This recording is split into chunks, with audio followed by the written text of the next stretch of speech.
Toads. The tunnel rats attempted to rescue their beloved leader Ogzu, with the help of a new, somewhat untrusted companion by the name of Jinbar. Jinbar claimed to sail with Ogzu for 7 years before he took part in a mutiny because Captain Ogzu was not himself anymore, or so Jinbar claims. With most of the crew dead or missing, Ogzu set forth to rebuild, and that is when he found you, the new fire bats, now going by the tunnel rats. Your plan was to ambush a convoy that was meant to transport Ogzu to the capital city of Luxenhelm, where he was supposedly sentenced to die. The ambush started off awkwardly, but was mostly a success. With all of the cavalry and archers dead, the only two remaining threats were the mages inside the convoy, the final line of defense against the liberation of Ogzu. With one mage slain, the only another remained. After realizing his mission was failed and he was soon to die, the mage instead summoned an eruption of flame, which consumed the convoy and everyone surrounding it. Vit and Yokana nearly died, but were rescued by Hebroni. Meanwhile, Ogzu was burning alive inside of the convoy, held by 5 shackles against a thick oak plank. Donkor and Big Nose worked tirelessly trying to remove the shackles that bound Ogzu, but found no success. Donkor was forced to retreat, while in one final act of mercy, Big Nose slit Ogzu's throat open so that he would no longer feel the pain. But he probably did. He also tore his teeth out, and he probably felt all of that. So Ogzu suffocated and burned to death, and that is where we left off. The convoy collapsed in on itself, burying Ogzu beneath it. Pieces of wood blackened and crumbling to ash, while the fire bats are able to do nothing but watch.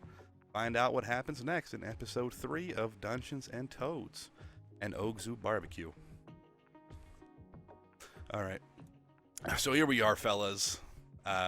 We are now sitting beside the wreckage of what was once beloved Captain Ogzu inside of the convoy. Let's put you back on that map so you can let's take a look at it. Here we are. We can see some of it at least. I'm going to scoot you guys back just a little.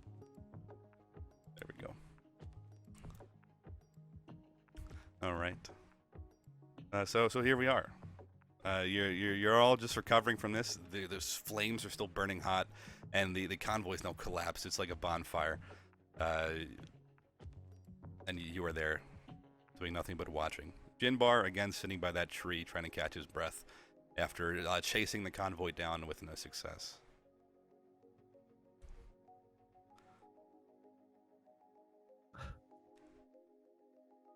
You probably should be like crying or something now. It's very emotional. Big Nose, is Ogzu okay? Oh no, I don't think so. Did you get him out? Doesn't look like I got him out. Oh my god. Ogzu. Oh, he gave me something I have to show you all. When I was in there amongst the flames,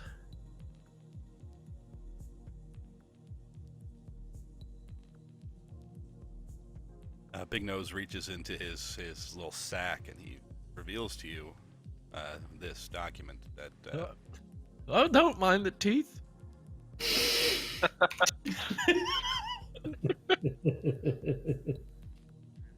I don't know what it means, but maybe someone else has an idea. Julio Hesworther.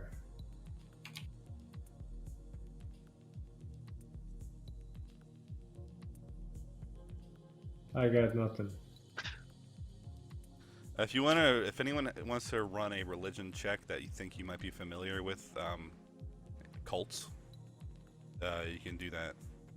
I know of the sunken hills in Ezreal, but I do not know much else.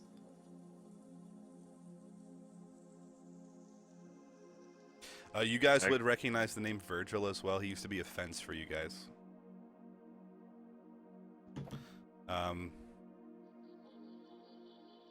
I got a 22 on my religion check. You recognize this symbol to belong to a cult that goes by the Deathly Sparrow. Do I know anything about them? They're Other very, than the name? Not really, just the name. They're very underground cult, very mysterious. Some people don't think they exist. Is it like this, like the bird-like symbol here, or? The entire symbol, the bird impaled on the arrow. Oh, okay. So yeah, that's what I meant. Like the entire, like the big Yeah, thing yeah, here. I yeah, didn't know yeah. if you meant the circles. So speaking to Volcana, because my telepathy is only, I can't do group. I can only speak to one person at a time. I'm like, Volcana, tell the others that is the symbol of the Deathly Sparrow. It is. David is saying it is the symbol of the Deathly Sparrow. It is also proof that Ogzu has bad handwriting. Oh, Ilkan can't help but kind of let out a chuckle.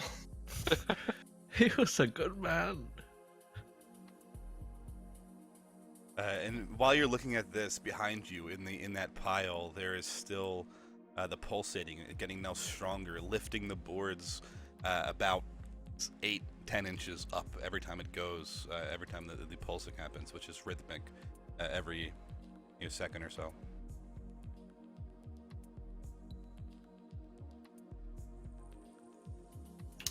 I take off my necklace that has the glass eye on it, and I try and press it to one of the embers kind of that's rising into the air, just to see if something happens. As you press that against the embers that's rising into the air, you get an awful headache, and visions flash before you of a man cloaked in red stepping inside of a volcano, and angry spirits lashing out at him and consuming him, tearing his arms from his body and his torso, the flesh from his bones. Then you see a large cloud of black smoke rise from the volcano afterwards. Ilkan kind of falls back and grips the necklace in his hands, and a look of fear kind of falls upon his face. The pulsating now getting stronger. The boards now being lifted about a foot and a half, almost throwing the boards off of the top of Captain Ogzu where he lay.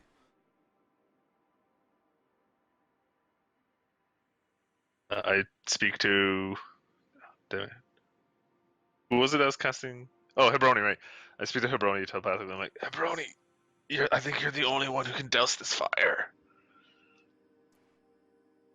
Well, I'm doing it.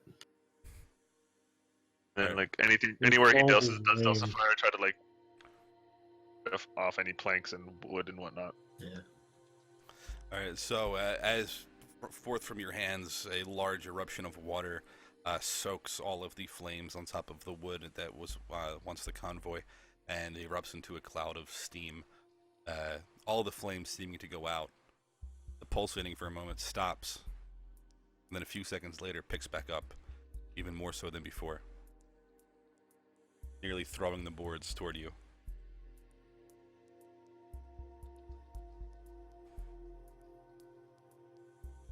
Is anyone still near the convoy that wants to try to check it out? Well, I want to try and get Ogzu's I've seen body. all I need to see. Yeah. Is it like dangerous with the planks? It doesn't. No, they're not being thrown violently. That you have to dodge them or anything. Well, I'm gonna move in. And I'm trying to retrieve him. All right. So as you move in toward where Ogzu's body was, you see a charred, blackened corpse that was once your captain. But next to him, seemingly in pristine condition amongst all of the ash and darkness, is one shining object. It appears to be a conch shell, decorated in gold, purple, and deep blues and greens, glimmering as if covered in gems. Well, I'm definitely taking that. as you pick it up, you feel it vibrate in your hand at the same rhythm that was taking place next to Ogzu, and you can feel it releasing powerful waves of energy in your palm. It sounds like something is coming from inside of the conch shell. I'm gonna hold it up to my good ear. Your one good ear. Okay, so as you take that and you press it against your good ear, you begin to hear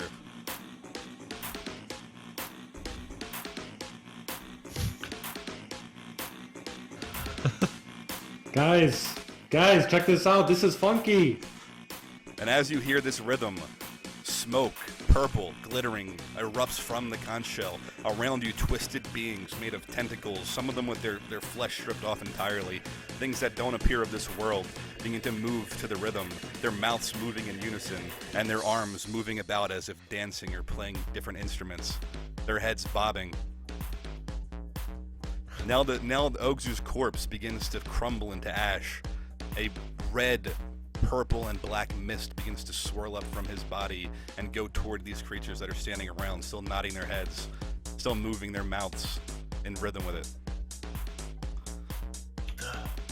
David, what is happening? I just look at the others and shake my head. And I grumble, like grunt. Trying to cough out what words I can. The smoke now begins swirling even more dangerously, flying towards all of the corpses of the slain guards, knights, and archers that you killed before, and crumbling them to ash as well. And that ash going toward the translucent purple beings.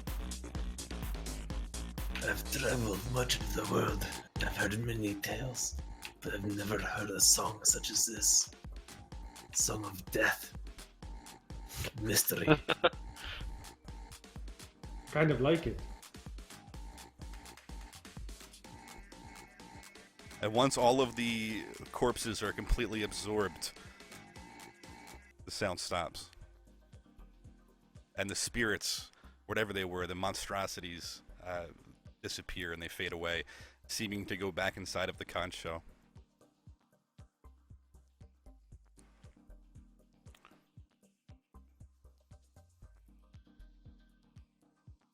What the hell was that? Whatever it was, it now has our captain. Are any of you familiar with, roll a history check to see if any of you can identify what those creatures were.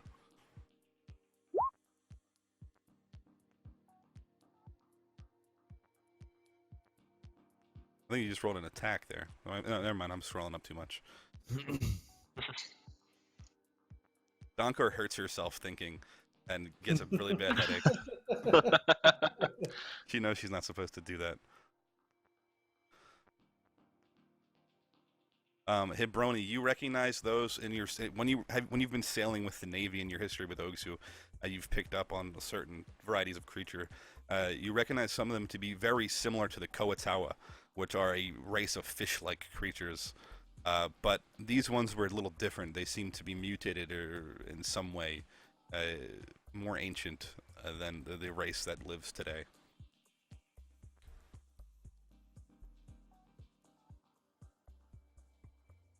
Maybe I'm having flashback to the mermaids, but those seem like Koatawa. Different. And you guys would probably have heard of Koatawa just in text and whatnot, even if you haven't seen them. They're a race of fish-like creatures that aren't incredibly uncommon. You'll find them scattered about the world. Usually travel in tribes.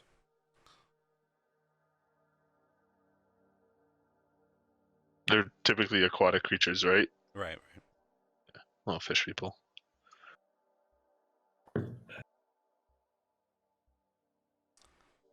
I look at Big Nose. I'm like, Big Nose, did Ogzu say anything else or give you anything? Well, did he say anything when he gave you that paper? No. He didn't. He just told me he needed to take it and show you guys. Very well. And then I slit his throat. Wait. He was suffering. I wanted it to end. But apparently, someone did the research, and it takes like a minute for him to die. So I don't know what good that did. You killed the captain? We could have saved him. No, he told me he was done, and that was it. If I he, slit his if wrist he to has the avoid the wherewithal to suffering. tell you he's done, he's not done. He was done. I'm Well, sorry, if- can you repeat that? If he's wicked enough to say, I'm done, please kill me, ipso facto, he's not that done. Well, are you going to pull him out and unlock his chains, or were you just going to sit there while you have the ability to create water and put out the flames? Well, I was about to get his body, then it crumbled into You ash. were about to do something, were you? Well, I was in there for like 20 minutes trying to unlock his chains. And I wasn't able to, and nobody was helping me. Someone ran away because he got burnt. Just tell me one thing. Okay. Why didn't you stab him in the heart? I thought that slitting his throat would be quicker. Tell me one more thing. Yes. Did he die with his teeth? He might have. You've got a problem. Do man. you have You've got a serious- evidence of the contrary? I don't think you do. He's got a gone. serious Why don't you fucking check his problem. body? He's got When, all of his um, teeth, I guess, so I don't know. When strange purple ash mist rose up from Ogzu's body, did some of that mist come out of Big Nose's pockets? No. Okay. See? But I'm Ogzu's a skeleton fuck. still lays there. Fair enough. Ah, damn. It didn't take his bone, it took his flesh. Dunker goes There's up to Big nothing else to Nose. see. Dunker goes up to Big Nose and yanks on his pouch. What are you doing? Get away from me. His teeth are in there and know it. Now, don't get too hasty. Just back up. Everybody calm down. Big Nose, I thought you promised not to take our teeth. He told me to. As you guys are having this conversation in the middle of the road, while there is the fire around you, large plumes of black smoke rising into the sky, you see horsemen in the same colors and armor as those of the convoy riding toward you about 80 meters away. We should go back Well, to look, the Ogzu's Get the hell out gone. of We should too. I'll try and recover as much of the body as I can. How did you get that music to start last time? Maybe we can summon it and fly away with dust.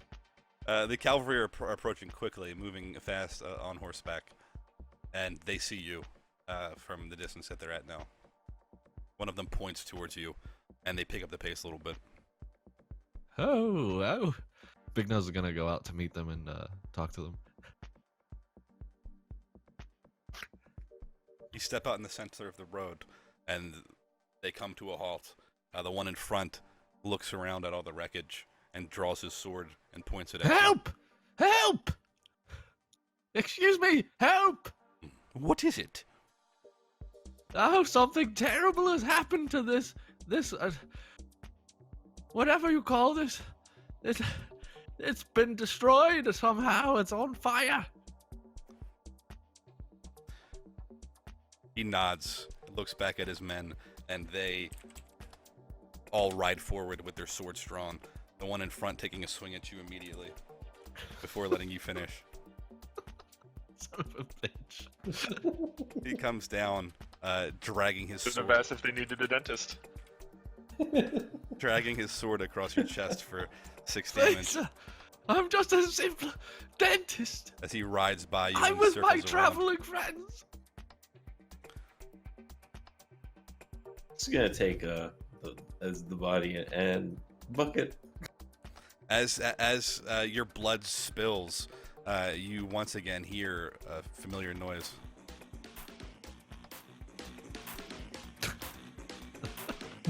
Purple smoke now rising once again from the conch shell. And whose possession? Hebroni's. From Hebroni's, I suppose it's in your sack. This twisted fish Kawatoa spirits with tentacles, extra limbs on some of them stripped of their flesh entirely to look like boned fish, begin dancing, moving their mouths again. And some of the blood from your wound begins to get absorbed through this purple mist. The other guards now charging forward with their swords drawn as well. One of them going toward Jinbar, who's still sitting down, looking for an attack. The other one going toward Big Nose again, being in the front, and the other one heading toward Hebroni here. All about ready to strike, but before they can, Hebroni, you are invigorated, you feel ready to act. Oh yeah, I feel ready to act. Fog cloud.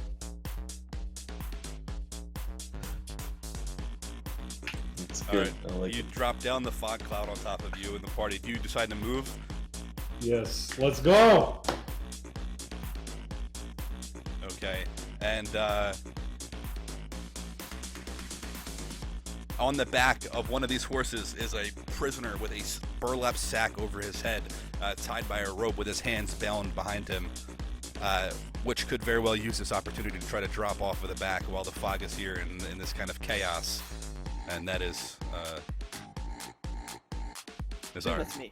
special guest here. I have a sack over my head, right? Right, But I can still hear the commotion, like nothing is stopping me from listening. right. Okay, so I feel everyone pick up the pace. I hear Big Nose cry out, and I kind of like feel like the gas around me, trying to kind of struggle my way so that I can, slip past the ropes. Do you have to roll anything for that? Roll sleight of hand to see if you can slip the ropes off.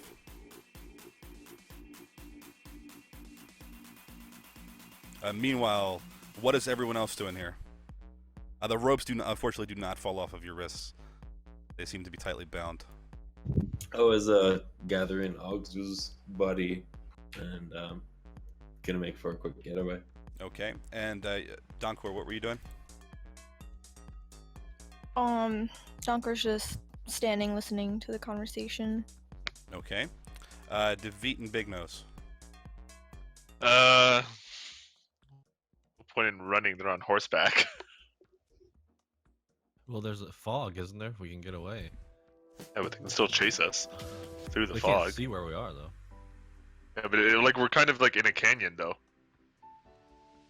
Alright, Big Nose is gonna run to a bush. I'm gonna I'm hiding with Big Nose in these bushes here. Yeah, that's a good idea.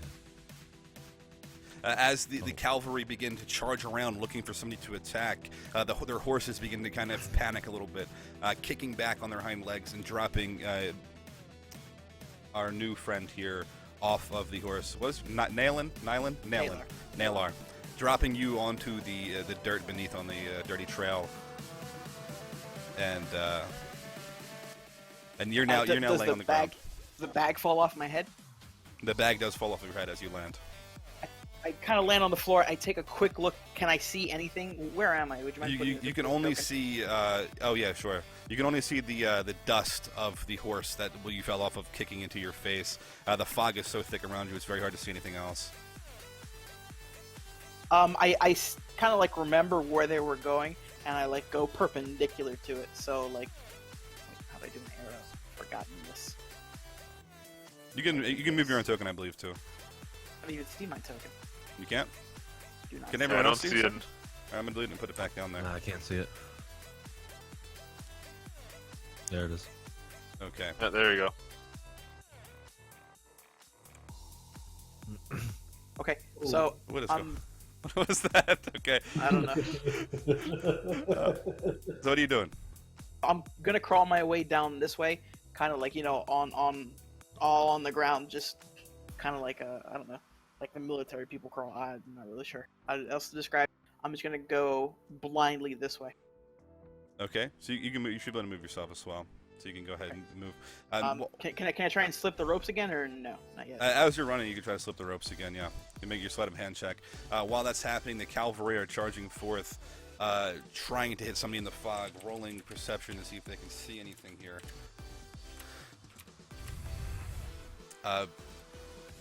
First one charging straight forward, exiting the fog cloud. And the fog has, what, 30 feet radius? Is that correct? 20. 20, okay. So that's going to give us about...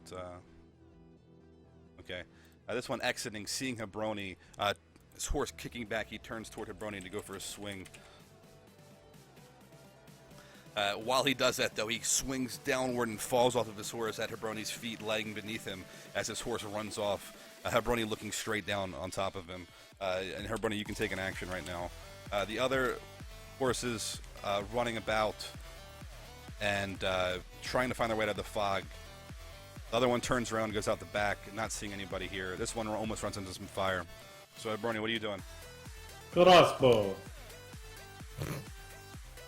You shoot the crossbow down, aiming for his face, but it just skims past his cheek, opening a small wound. He breathes a sigh of relief, and then tries to roll out of the way and get back onto his feet. Yokana, what are you doing? Yo, as that guy is running out of the fog, I need to follow him. And as he falls off his horse, I need to climb onto the horse and escape. You're chasing down the horse. Go ahead and roll a acrobatics on that, and also animal handling.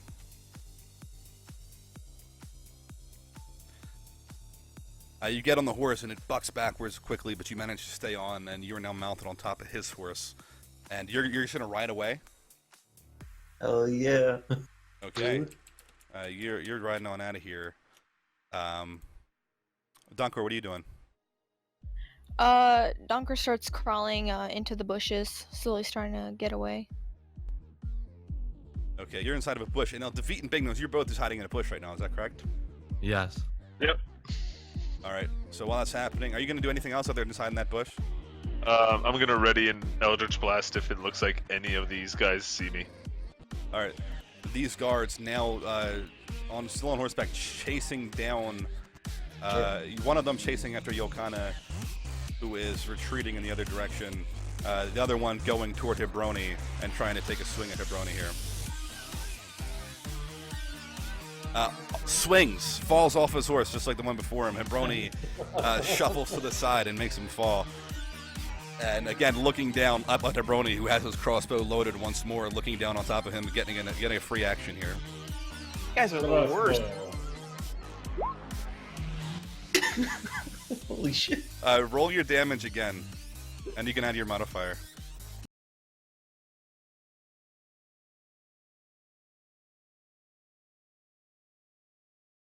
So that crossbow bolt is going to go down and catch him through the side of his neck. It doesn't quite go through his throat, but it punctures through his neck and presses into the dirt behind him. A spurt of blood flying up out of his neck, and it's spraying onto your face. It looks like you might have struck an artery, and he's bleeding heavily. Now you guys in the bush are still readying actions, is that correct? Well, if it looks like there's a fight going on now, I'll get involved. Okay. So what are you doing So, now? standing right next to Big Nose, so they can see me and possibly him when I cast the spell. I'm gonna catch Eldritch Blast at the guy Hebroni just crossbowed. All right, that's gonna strike, and you shoot a tentacle out. You lift him off the ground and you slam him back down. More blood seeps from his wound. One of the horsemen gives you notice and looks over at you and points his sword in your direction. Big Nose is a skulker, so does that help him stay hidden at all? You tell me. What is? Well, when he's hidden from a creature, it says you can miss with an attack, a ranged attack, and the attack doesn't Because reveal if his you miss, position. so sure, that'll come into effect if you So miss. yeah, like because he used like an attack, and he said, "Oh, you might see him because of that." But He sees Devit, not you. all right, I'm just making sure. I was just being a dick. Um, I'm debating whether or not to be standing next to you waiting for a high five. Like, bro. so this guard begins to turn his horse, and he is attempting to ride in your direction here. Are you gonna act? Not. He's riding in Devit's direction, not yours, Big Nose, but you're obviously there as well. Right. You gonna do anything here? Me? Yeah. No, not right now. All right. So he's charging your direction. Nylar, are you doing anything? Nalar? Jesus. Yeah, I if you scroll up, I slipped my binds, and I'm gonna head over this way to where I hear the commotion. What's the edge of the fog? You are on the edge of the fog. I'll draw a rough fog for you. The fog is roughly like in this area right now. Okay. I kind of want to go this way where I've Fuck. assumed. Sorry. Go ahead. Sorry. Where I assume I heard noise. At this point, can I see anyone? As you enter that area, roll a perception to see if you can see anybody inside the fog. At the same time, I'm gonna use. I'm gonna attempt to hide because of my passive. All right. You manage to. You see the guard riding toward David right now. Since I see him, then I'm gonna actually take a strike at him. I'm gonna attack with my quarterstaff, and then a follow-up unarmed attack. As you jump with your quarterstaff, it comes down and you slightly miss due to the fog, but you are able to spin around and take the back of your hand and hit him in his neck, sending him falling backwards off of the horse. The horse throws itself up on its hind legs and starts running off through the fog as he lays there on the ground beneath a tree. Okay, that's my turn. All right, Doncor, what about you? What are you doing? Does he land right in front of me, in front of the bush I'm in? Yeah, that's a tree. Okay. You're up in the tree, I suppose. Okay, so Donker's gonna go ahead and hit him with a great axe. All right, so you're gonna drop from the tree on top of him as he lays there after getting knocked off by Nalar. Okay, roll that out, and you can roll your damage. All right, so you land on top of him with the great axe, the blade piercing through his chainmail right into his chest, and leaving a shallow gash. His eyes widen as he reaches for his blade to strike back at you.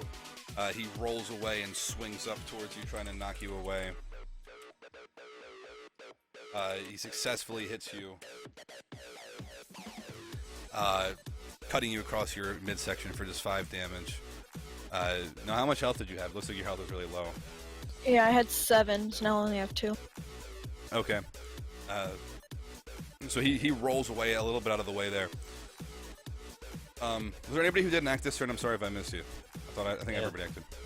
As Yokana rides out of the fog and sees an emerging guard coming from it, he turns back with his bow and unleashes a shot, not at the guard, but at the horse. All right. So let her rip.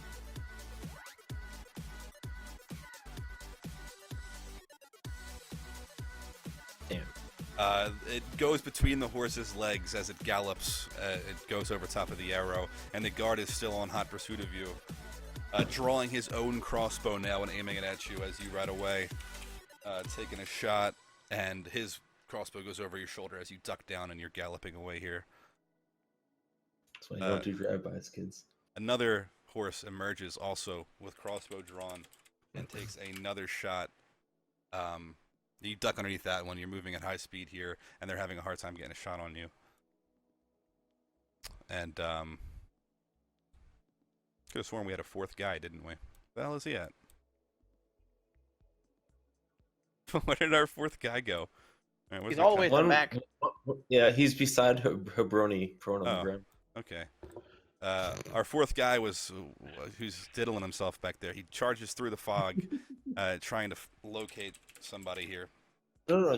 There was another one who like went to Hebroni and fell off his horse, right? I thought there were two that fell off the horse. Yeah. Got one in the cheek and the other one in the throat. And then the throat one got hit with the Eldritch Blast. And the other one had his horse stolen. It looks like in the fog. Holy shit! Reinforcements have arrived. There are two more horses now, and there are two guys on foot next to Hebroni, and another cavalry is arriving through the fog, rolling his perception and managing to spot Nylar, and he's gonna run in there. He's gonna run in there. He's gonna take a swing at you, pulling his sword back and trying to drive it through you.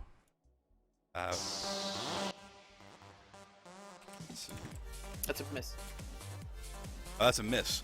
He lunges forward and goes straight past you as he continues forward, giving you a reaction attack if you choose to. Yeah, I'm gonna take a swing at him. What the hell is Jimbar doing? He's grieving.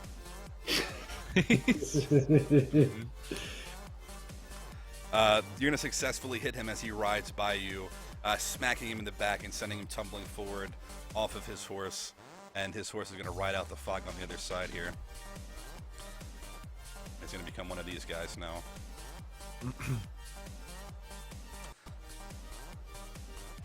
And so you've now got 3 guards on foot. Or not guards, but knights standing next to you. Yokana, what's your move here? I'm gonna continue the chase because I'm at 1 hit point and go for another shot on the horse. All right, so you're still riding away. You guys are moving about 50 feet per turn here, so the party begins to disappear into the background as you continue forward. The fog shrinks into the distance as I only see rising smoke from the raging fire in the distance. All right. And, Okay, well, I just fucking killed someone. As you turn backwards with your bow, you let one fly, catching one of the mounted knights right through his eye socket and sending him tumbling backwards off of his horse. And the horse slowly coming to a halt as the other one looks over and tries to pick up the pace, taking a whip to the side of his horse to try to go faster. Donkor, what are you doing? Could I try to disengage into a bush? Yep. Alright, so you jump backwards into a bush. You used your action to disengage there, and you can also try to stealth this turn by rolling an attempt to hide. Now, Nylar, what are you doing? I'm gonna move over here because I assume I saw that guy fall off, right? Which, yes. When you hit him. I'm gonna move over and I'm gonna attempt to hit him with my quarterstaff, and then I'm gonna use a flurry of blows. So that's 2 unarmed strikes. As you come down with the quarterstaff, it sticks into the dirt next to him, but you let loose and then let both of your fists fly, hitting him in both of his eye sockets, crushing his eye socket inside of his head, and he appears to be dead. His skull is crushed beneath the weight of your fists. And you moved over to this man, right? Yeah. Okay. I'm used to not moving myself. All right. Hebroni, what are you doing? I'm gonna cast a level 2 Thunder Wave. All right. And in what direction? Try to hit both of these guards with it.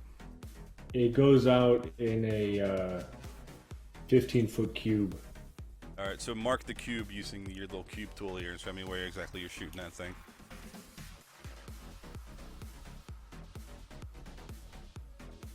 A 15-foot cube would probably look something like, because the map's not accurate to scale. Let me show you. Tape am I on? Okay. A 15-foot cube would probably look something like this size. Sounds good to me. They have to make a Constitution saving throw. All right.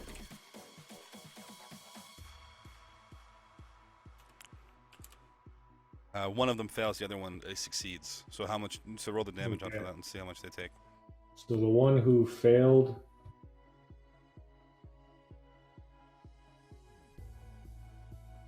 takes 3d8 and is pushed 10 feet away from me. And the other one takes half as much damage and isn't pushed. Okay. The one that took half damage is pushed 10 feet backwards, and as he slides along his back, his chainmail dragging across the grass, he has his eyes closed, writhing in pain, and then opens them and looks up and sees Donkor's ugly orc face right above him, looking down at him. The other one is pushed backwards this way, and he gets pushed into some of the fire there.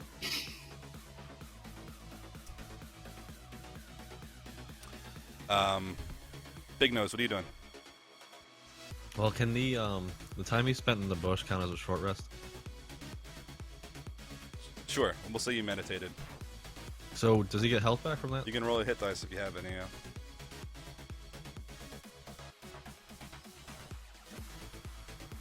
Devit, what are you doing while he's figuring that out? So I'm in the fog still, right? Right. So I can't really see much. I'm just gonna kind of try to stumble my way out to where I saw everyone else leaving. As you stumble out of the fog, you can see Donkor and a guard beneath her, looking up at her. They've locked eyeballs. The guard looks injured, right? Yes. I have full faith in her abilities. Do I see this guy here? No, he's far away now. He's about Oh, 100 okay. feet away. He's as close on the map, so we can keep it in, scale. Oh, okay. Never mind then. Okay, so the only guy I see is the guard in front of me, right?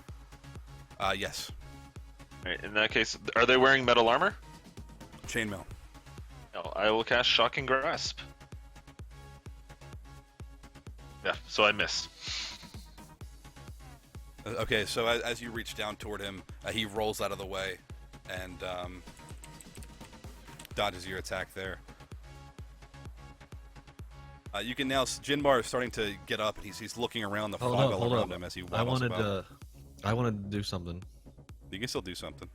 All right, he's gonna go out to Jimbar. Jimbar, what are you doing? Snap out of it! We need your help. There is no helping us now. It's over. I have failed. Ongzu, I have failed you. There's no reason to live anymore. What would Ongzu do if he heard you say that? That's not the way of a fireman. It doesn't matter what Ongzu would do or say. He is dead. What he wants doesn't matter anymore. Big Nose jumps up and slaps him in the face. As your hand strikes him Snap across out the of face, he shakes his head and starts to come to his senses, and he begins to hear what you've all been hearing this whole time. He seems invigorated by that. He pulls his sword out, and he pulls two daggers out from his collar with his teeth, and then jumps through the air in the direction of where the horsemen went, and also where the fog ends. As he soars through the fog, invigorated, attempted to do something here, something cool. He just falls and loses his balance, and he stumbles down and lands in the bushes. God damn! His head starts bobbing with the beat, and he drops his dagger. He lays there next to the enemy, and he makes eye contact with the enemy, and then he just smiles.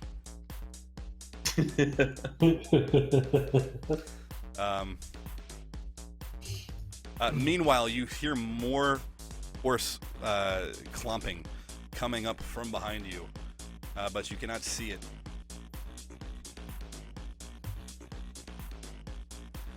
And you go kind of. Do you guys have 1 health right now? What do you think I'm running? Okay. Well, the guard that's been chasing you, you guys are a decent distance away. First I'm gonna attack him. So eat that. All right, go ahead. So I take another shot with my bow. Magical musical energy comes from the arrow, hopefully making him have to run away from me.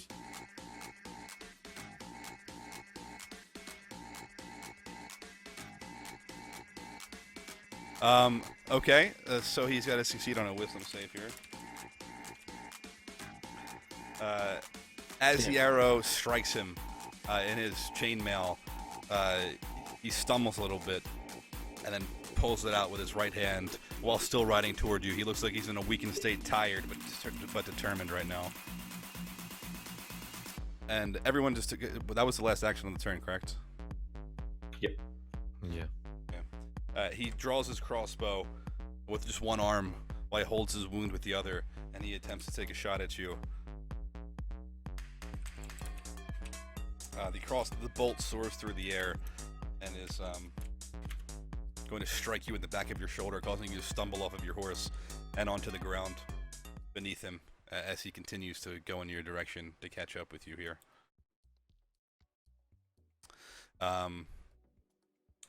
Out of the trees to the north of you, Hebroni, a guard runs out, flailing his arms. He's on fire while he swings his sword around like a madman, going right in your direction, trying to tackle you.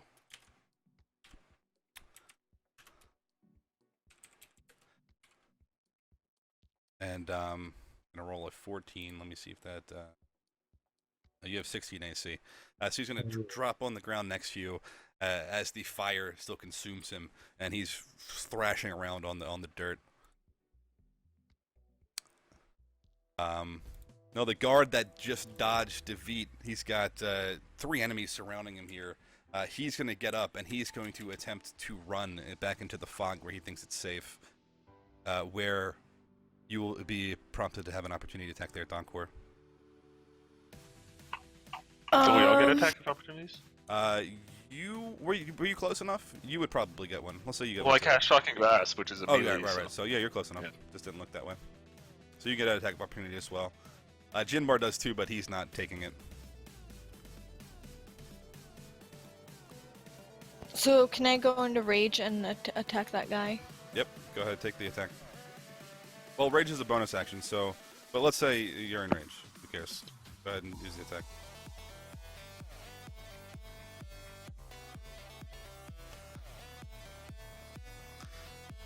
Okay, so roll your damage on that. And David, you're also going to hit. You can roll your damage on that.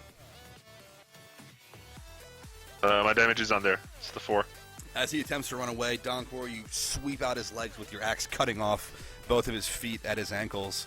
And as he's stumbling down onto his knees, David gets behind him and slits his throat open with his dagger, and he falls down onto his face into the fog and is consumed by it.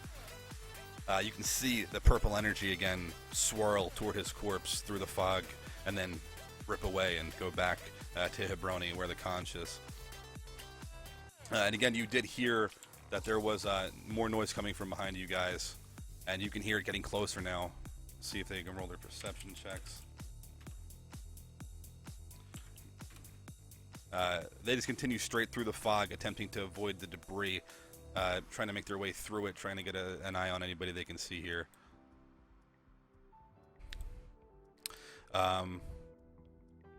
Yokana, make your death save here. You are unconscious. Nalar, what are you doing? More of you, eh? You will not take me alive.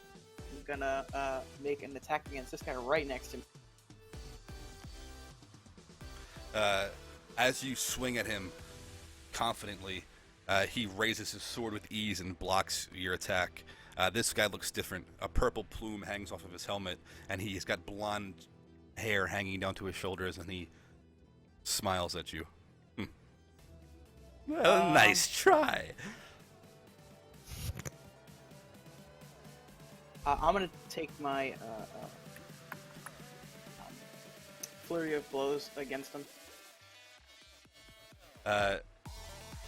That wipes the smirk right off his face as you get underneath his and you jump up onto the horse and catch him in the gut, then again across the cheek. But he kicks his horse back and manages to stay mounted as he circles around. Oh, just 1 second. I'm sorry. Go ahead and skip me. We'll come back to this guy if it's not too much trouble. But I have this written up. Big Nose, what are you doing? Big Nose is gonna attempt to use his magic teeth spell. He'll come over here towards Jimbar and attempt to infuse fangs onto Jimbar's brass knuckles that he used in that fight earlier. Okay. Can he do that? Yeah. All right. That's what he's trying to. He's trying to, give Jimbar a boost. Okay, so you fuse his brass knuckles with these fangs. The bone fuses to the brass, and he's got claws at the end of his fist. But that alone might not do it. He might need some words of encouragement here. You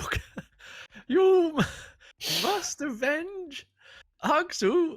Use the teeth of Agzu on your fists.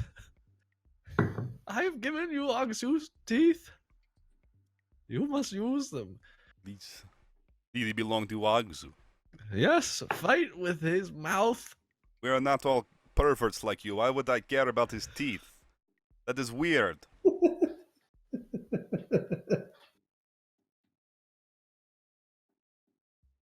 Listen here. I took those out of his dying mouth. You better put them to good use. I have no other words to share with you. Jinbar takes a moment contemplating your words. Roll persuasion check on Jinbar. See if you can Imagine the persuade Jinbar. power you could have if you put them to use. Roll a persuasion on Jinbar and see what you can get done here. If you can maybe convince him. Jinbar starts nodding his head. Ogzu would have wanted me to fight. I will not sit here like a coward while more people die around me. I will fight! And he jumps up to his feet. His 1 foot, rather. His foot. Yes, fight with the jaws of Agzu. He spins around like a tornado on his 1 foot very quickly. It's almost inhuman the way he can spin that fast. The fog cloud gets blasted away, and he starts flying around like a top. He flies over here first and punches this one guard straight in his face. And as his fist collides with his new weapon he's got here, The jaws of Ogzu, correct? the jaws of Agzu, the guard's head just shatters and his head pops open. He continues flying in this flurry here, going toward this other guard on horseback, attempting to do the same. Oh my goodness. Just leave it. He hit the guard precisely square in the nose, shattering his nose and sending him flying backwards off of the horse into the fire as he continues in his rampage, going for the next one here. For Agzu! He shouts out as he flies toward the next guard.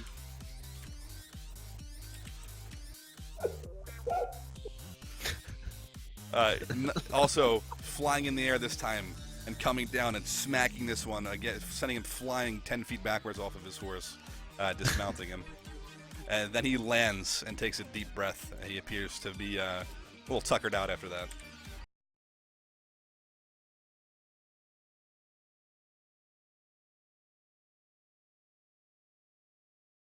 If it's not too late to come back to my turn, I want to try and knock the dude that I hit both prone and knock him 15 feet away.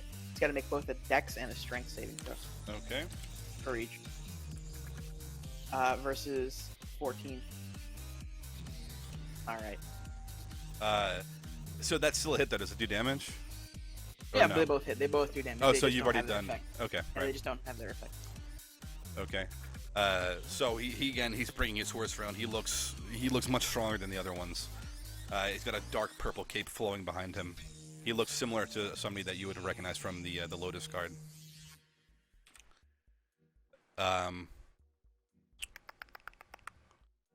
Now we had Big Nose act after that whole commotion there. Who hasn't acted this turn so far? I don't think Hebroni's acted. I don't think Don Yeah. was. I thought so. Okay, Don or Hebroni, go ahead. This guy's dead? Yes, his head was just exploded. He's dead. That was the one who was on And fire. how far away is this guy? He's really far away. Those guys, they're about 150 feet away after that chase. They had about 3 rounds of moving 50 feet each round, where he knocked Yokana off his horse.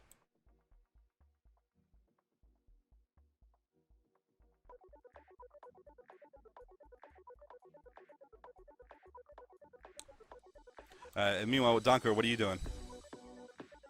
Donker's gonna swing the head at that guy over there. All right, so you're gonna try to throw it at him. Yeah. Go ahead and roll that hit chance. And what about you, David? I'm gonna move further this way to get closer to where Volcana is, but also get away from this big group of people. And then for my action, I'm gonna do that meditate ability. So count it as if I had a short rest. Okay, so you're gonna run into So I the gain bushes. my and attempt to hit okay, dice back. Go ahead and do all that Roll business. 48. The head flies past the guard captain, as he appears to be, the Lotus Knight, and he knocks it away with his sword, and it falls behind him, looking to do it with ease and precision. Hebroni, did you decide what you're gonna do? I have a question. Yeah. You know the spell command? Sure. What do you want to do? Well, I want to cast a cantrip that booms my voice up to 3 times as loud, and then on my next turn cast command, and I'm wondering if that will increase my range. Yeah, I like that idea. We can do that. Alright, so I'm going to use my thaumaturgy cantrip this turn and increase the sound of my voice. Alright, so you're now 3 times as loud and booming as you normally are. Yeah. So everyone has acted this turn, correct? Have you made another death throw, Yokana? Yeah, I'll have to talk to you about that after. You made another death saving throw? You can send me a message now if there's some kind of discrepancy here. Yeah, I'll talk to you about it after the fight. All right.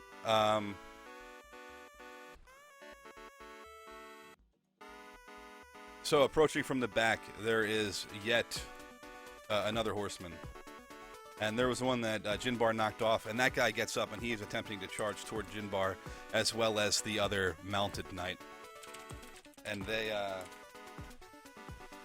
the first one swings at Jinbar, the other one also trying to drive his sword into Jinbar. Both successfully impale him at the same time. And as Jinbar is impaled, blood spills from his mouth, and he falls down to his knee and then to his side. And he appears to be defeated, falling unconscious here. The guard captain, the Lotus Knight, is now attempting to strike back at Nylar. Rides forward on his horse and tries to go for an underhanded swing again. And Nylar dips out of the way. And as he dodges out of the way, he brings his sword back around behind him and strikes you in the back, dragging the blade across your spine toward the back of your neck.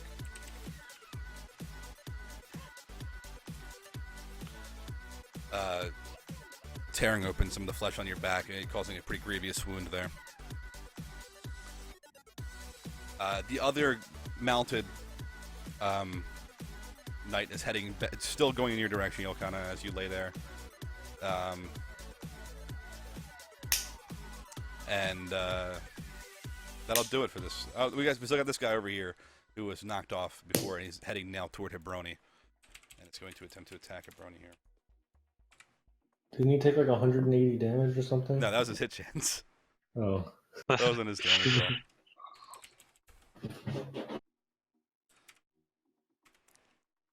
He comes at you with his shield and bashes you across the front into your face again, against your teeth, and you can feel your new sharp fangs dig into your lips as your lips curl around them, and the bleeding from your mouth picks up again, and you've taken 9 damage from that.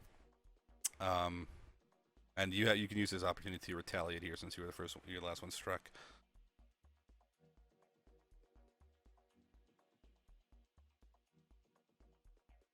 I am going to move this way, and I'm still going to do what I was planning to do.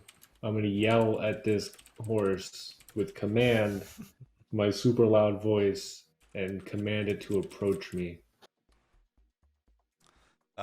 You're gonna yell at the horse and tell the horse to approach you. Yeah. Tell me what you say to the horse. Well, it's a spell. You- you- So I say, "Get over here!" And with my super loud voice, I have a 180-foot range. Okay, and what kind of save is on that? Wisdom saving throw. Horses are not very wise. How wise is a horse? That's not very wise. As those words ring in its ears, it neighs, and it turns around and starts riding back toward you. The guard on top of it, or the knight on top of it, hitting it again with his leather whip, trying to get it to turn around, and then when it won't, he jumps off of it midway to you. So you got Yolkana about 150 feet away. The guard or the knight now 75 feet, and you with the remaining distance. So he's right in between both of you guys right now. Can I shoot a crossbow at him? Yeah. Hell Well, yeah. is command in action? Yeah. You can't shoot a crossbow then. Okay. You can load the crossbow. To defeat. Well, I'm moving as far this way as I can, away from this other guy. Away from him or toward him? Towards this one. Towards away Ilkana. from- Okay. All right, Away gotcha. from this one. All right. David, what are you doing now? I'm gonna be moving closer to Locana, and I'll cast Eldritch Blast on this guy here. And miss horrendously. Okay. So as your tentacle sweeps out, he puts his shield up and knocks it away from him as he tries to stand his ground there. Nalar, what are you doing? I'm gonna look and see that for the most part people are starting to move this way. I'm gonna do this backwards. I'm gonna take my bonus and do Flurry of Blows versus the guy right in front of me.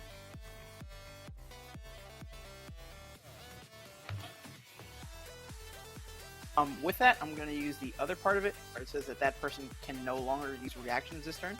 I'm going to use my action to dash. I can move 90, All right. and I'm going to get the hell out of here. 90 will give you about as that will let you catch up to the one guard who's just been dehorsed. That horse, by the way, is going to continue to come towards me until it's 5 feet away. Okay. Okay, yeah, I want to get close, but not close enough that he can just attack me. All right. Easy. I'm going to move over here. Fair? Yeah. Go for it. So that's 2 successful saves versus your 1 failed save. No, I just fucking wake up. Oh, is that what happens with the crit? You just wake the fuck up? Yeah. Yeah. Oh, all right. Well, You get up welcome with back. 1 HP. Welcome back, friend. You do have 2 points of exhaustion now. 1 from before and 1 from this time. So you went down twice. So that's 2 exhaustion for you. Actually, I think David should have exhaustion too, but we forgot about that. We're gonna give you exhaustion now, David, and just pretend like you were feeling real excited before. Donkor, what are you doing? I'm gonna try to start walking away that way. Walking, you're gonna pick up the pace. Pick up the pace that way. Okay. Casual stroll. You're gonna use your action to dash. Then that would make the most sense if you're trying to get. What are you trying to get to? Just trying to run away with everybody else. Okay. Well, then you probably want to dash then.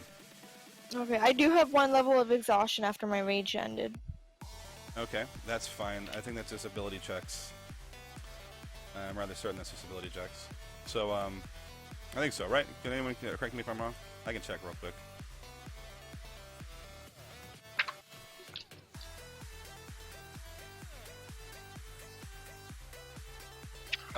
Yeah, disadvantage on ability checks. And speed is halved now on you, Ilkana. You're half speed with 2 points. Sounds good. Alright, so Big Nose, what's going on your end? So is everybody just attempting to run away from this fight at this point? It appears to be the case, and I will remind Well, I you was that going to you go just- help Lilkana, but then he took care of himself. I will also remind you that you did just watch Jinbar get he got stabbed last time, and he's down right now. Just so you know, I'm not sure if you were aware or not. I understand. That's why I'm like, I don't want to really run right now, but Right now, the most of the party is about 60 feet away from you, though. You've got the guard captain nearby and 2 other knights, so the situation behind you is also not looking very bright if you decide to stay. well, he's gonna attempt to hide in a bush. Can he hide right now? Yeah, sure. You So he's hiding, and make he's a gonna stealth check. attempt to. All right. He's gonna try and wait this out, and then go to Jinbar after this. After they hopefully run away or ride after the people. So okay, hold on. Where is it? That was everyone's action this turn, correct? Maybe that didn't go. I think everyone went. And we're going to move this whole bit of action back a little bit so we can get you guys still on the map more. We're using the same damn road for everything. There we go. You guys are now, you can move yourselves up all, so we get a little bit perspective here. And you've got a grounded guard, which I put here. That man is gone. Okay, that gives us a little bit more perspective here. Big Nose, your stealth check is just your dexterity modifier.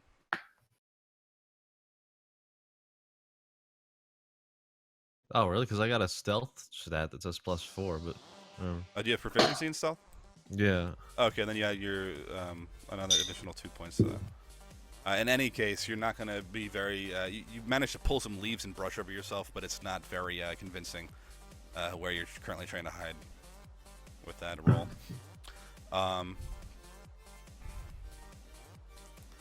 So meanwhile, in the back there, one of the knights hops off of his horse, the one that participated in stabbing Jinbar through his center of mass, and picks Jinbar up and lays Jinbar across the back of his horse.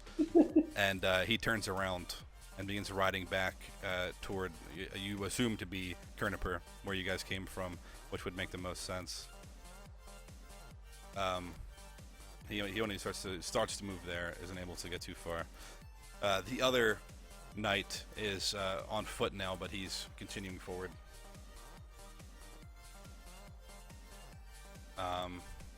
As is this one here, who is going to go looking for Big Nose in the bushes, seeing him hide. The knight captain is going to continue past, his purple cape flowing in the wind behind him. Hebroni, how much movement did you use to move in that direction again? Did you just use your basic movement? Yeah, as much as I could on the basic. Okay. Alright, so you see him approaching you here with his sword drawn as he's galloping, attempting to probably strike you as soon as he arrives. This guard is going to use his perception to see if he can spot our friend Big Nose. And he does. And as he sees Big Nose in the bushes, he's going to take his sword and drive it into the bush. And he feels it push through Big Nose's soft flesh and his abdomen. Ah. And as that happens, you can see some of the Kawatoa, the fish spirits they're still at it. They're still moving about, and here, there you go. And that purple smoke begins to try to get to your wound and extract some of your blood as it swirls around. It's still picking up the blood of many of the fallen warriors here, as well as the ones who are wounded, trying to extract blood, which all seems to get siphoned into them. Not sure where it goes. Yolkana, is Yolkana surrounded by a wreath of fire right now? Yeah, I'm having some fun. The fire has expanded and has now made a complete circle around Yolkana. He's gonna need some help. Oh, Yolkana, like, suddenly on death's door there, gasp for like a breath of fresh air, seeing fire has surrounded him, but yet keeps a safe distance away. Can feel his burning sensation on his neck from that eye. And he goes and sits down and kneels begins to pray to his fire spirit Norate and meditates his turn to gain the benefits of a short rest. All right. Meanwhile, this one guardsman who has been knocked off of his horse is going to run away from the fire and the. Now, Nalar, did you run past him? Because it looks like you're past him. I don't think you did. You were trying to run to him, right? Right. I wasn't trying to run so that I would be able to hit him. Right. So I was just positioned differently. Okay. Really good bit about here. He's going to turn with his sword and charge at you with his shield and sword out and attempt to strike you. But as he does, you take your quarterstaff and hit him on his back, and he flies right past you and stumbles forward. You must be faster. Shut your mouth! He now bashes his sword against his shield in a fighting position ready to attack you. He didn't take his turn. Hebroni, what are you doing? That horse should be arriving now. Yep, the horse has now arrived at you. So I'm going to mount it and ride towards where Khan is. All right, roll animal handling for that. It's going to be it's under wisdom, I believe. Hell yeah.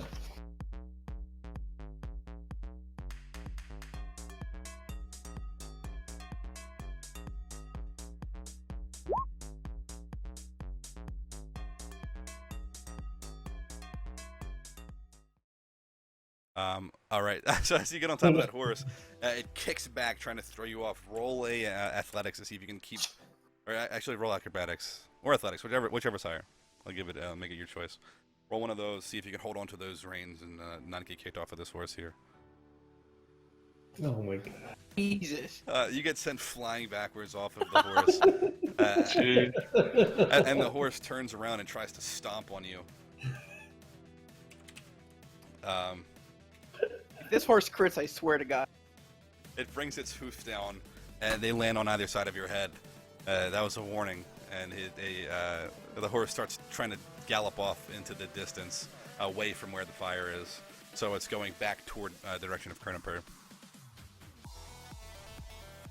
The guard captain still riding towards you, but you guys need to take your actions first. He uses movement. So Big Nose, what are you doing? You just got stabbed. Yeah, he's gonna use Eldritch Blast on the guard that stabbed him. Okay, let her fly. That will hit. Roll the damage out.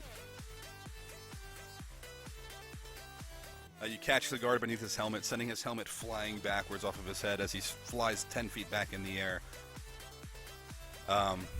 Landing a considerable distance away from you on his ass, and he tries to get back to his feet, a little confused as to what just happened. Spun him around a little bit there.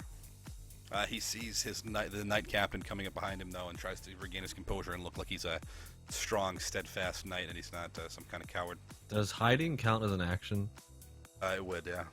Okay. Unless you have a special ability to do that. So no, I don't. Not that I know of. Okay.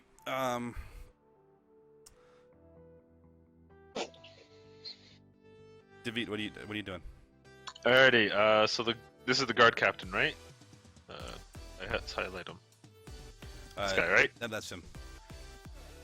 So as my bonus action, I'm going to cast Hex on him. Okay. So it's an extra 1d6 necrotic damage whenever I attack him. He also has disadvantage on all. Sorry, what am I gonna choose? All wisdom saves. And then as my actual action, I'm casting Hold Person. So he has to beat a DC 13 wisdom save or be paralyzed for 1 minute. Okay. He has disadvantage on that because of my hex. As he feels his body begin to tighten up, his strength and training causes him to brush it off, and he regains full control of his muscles. And as my move,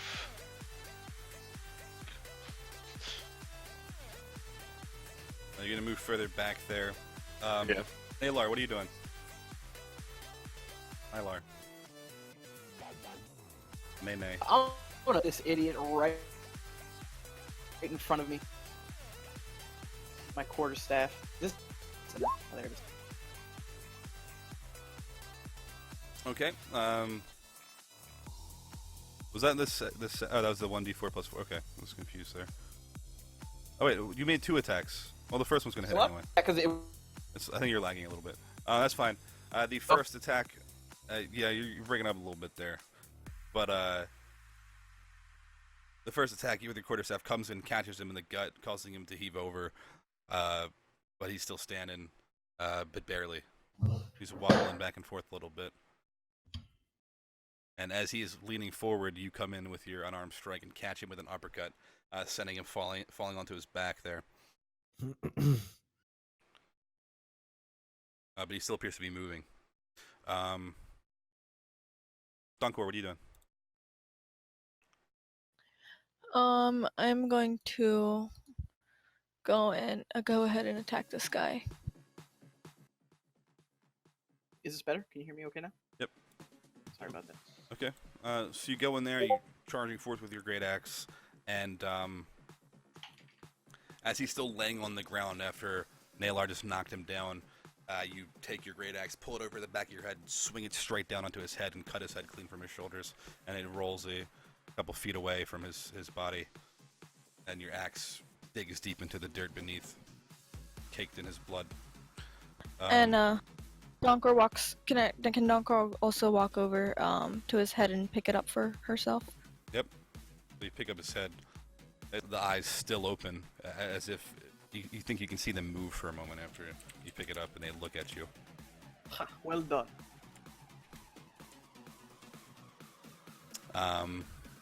Is anyone? Did I get everybody this turn? I believe I did. All right. Coming in for the Chris Kyle. Oh, you just meditated. Where the hell are you? I don't see I'm like you. 50 feet away. Oh, you're way back there. Okay. I'll move you forward so we can see you here. There you go. Now I can see you. Okay. So you're taking a long shot The guard captain. Yeah. from downtown at the guard captain here. And as the arrow flies through the air, he ducks out of the way of it, and it soars past his head. Ilkhan finishes his meditation, and the fire disperses. Strange visions clear, and he knows what must be done. First, he misses with his arrow. Sorry, finish. Do I have to make the ability check there, even if you miss? No. I only use the extra damage if it actually hits. So. Okay.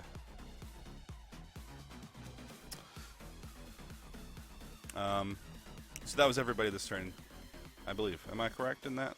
Big Nose, I see you off in the bushes here. You got Eldritch Blast, and okay.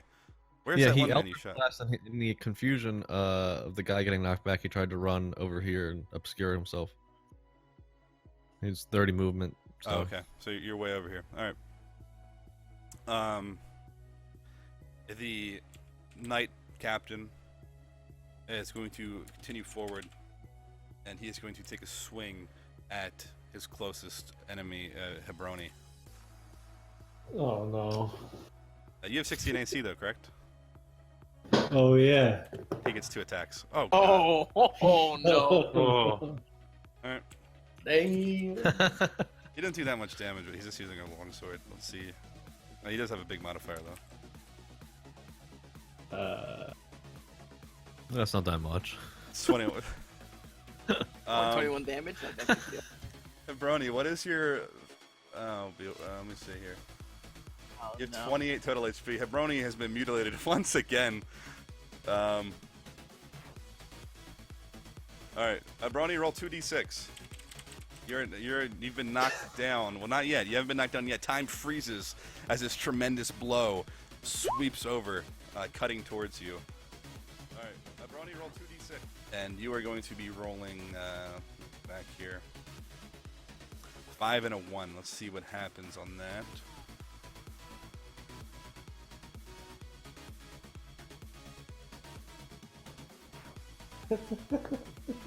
That's going to be your neck. Oh no. A decisive blow collides with your neck, causing your spine to snap right below the base of your skull. You're bleeding heavily, and you have 2 exhaustion, and it is likely you can't feel your arms or legs right now.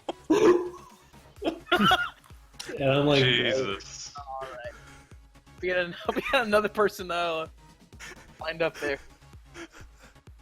The guard captain continues past you after that blow, heading toward the remainder of the enemies.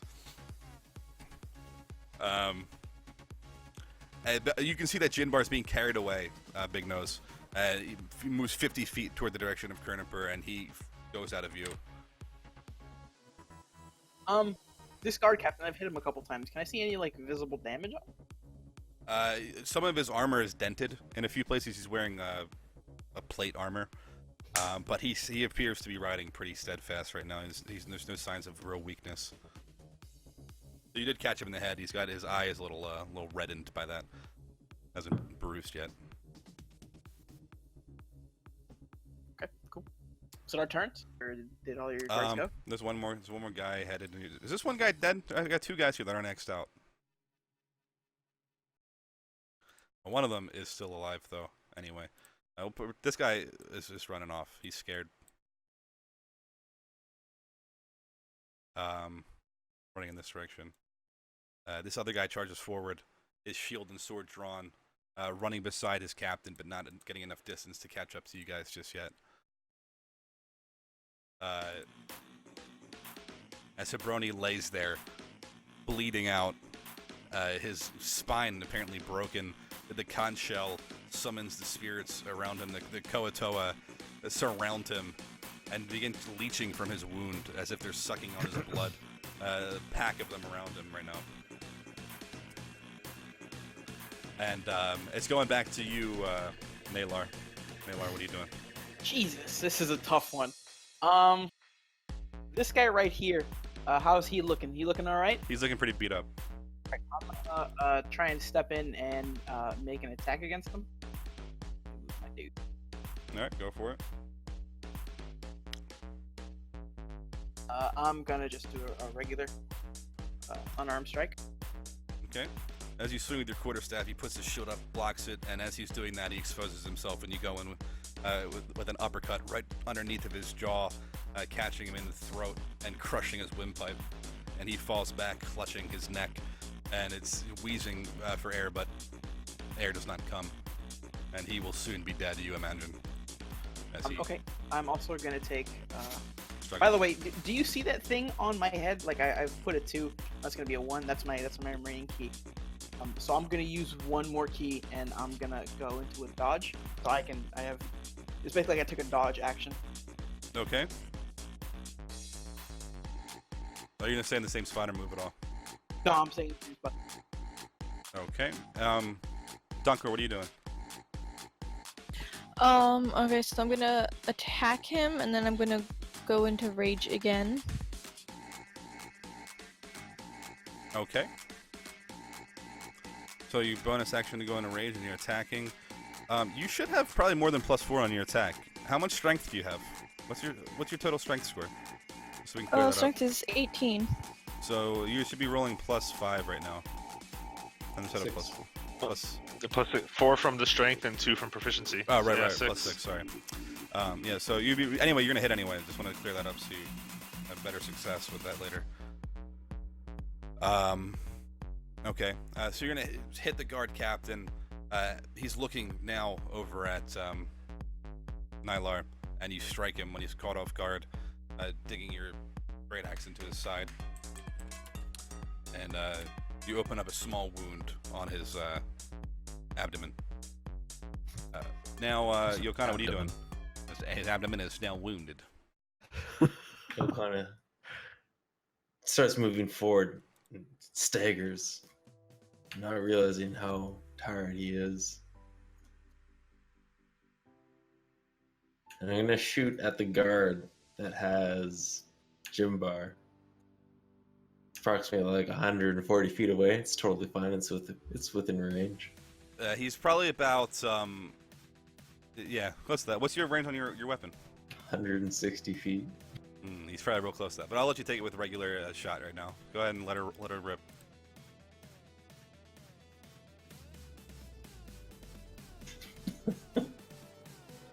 As that arrow soars through the air, it'll come down and pierce through his shoulder, but it's not gonna knock him off his horse. Well, let's. It's okay. It's I don't okay, wanna- 'cause I'm going to use my superiority dice Okay. to add a D8 of damage to it. Well, he crit that animal handling. He's staying on that horse. You're gonna add an additional 8 damage to that. 5 damage. And okay. then also the arrow plays such cool music. He can't help himself but to dance to it, and he must make a DC 13 strength check or fall prone. Okay, so he's gonna fall off of the horse as the arrow goes through go through his shoulder, and that's also gonna be enough damage to mutilate the poor guy. About time one of the enemies got beat up as much as Hebroni. And that's gonna go. It's actually going through his shoulder, and the arrow strikes with such force that it completely tears his right arm off, and his arm falls to the ground as he falls off the other side of his horse. Holy shit. It's a hell of an arrow. Okay, so that horse still running forward though, but slowing down its pace a little bit. We'll see if how tame the horse can remain and won't try to kick back into. It's the end of my turn. Okay. The horse does slow down and it starts to. It comes to a stop. Who hasn't acted on this turn? David, you haven't acted, and Big Nose, you haven't Nope. acted. Yeah. Go ahead, I David. don't know. Oh, the guard captain has he taken any damage yet? Yeah, he's taking some damage. Yeah. Oh, either way, he's within 30 feet, so I can talk to him telepathically. So I am going to cast Vicious Mockery. He has to do a DC 13 Wisdom save. He has disadvantage on it because of my Hex. And if he fails, he takes 1d4 psychic damage. Oh, 7. Nice. And since he's damaged, he also takes my Necrotic. Alright, so roll that damage out, and then Total 4 points of damage, but he now has disadvantage on his next attack. okay. Does that include multi-attacks, do you know? It just is his next attack, so I assume it's just the first attack of the multi-attack. Okay. Alright, and Big Nose, what are you doing? Okay, so is that guard gone, or what am I? Remember that guard you said was running away? He's running, he's kind of going in your direction. He didn't intend to find you, but he's coming toward you now. All right, well he's gonna attempt to hide then. You're gonna attempt to hide in the bushes? Okay, roll a stealth Yeah. check.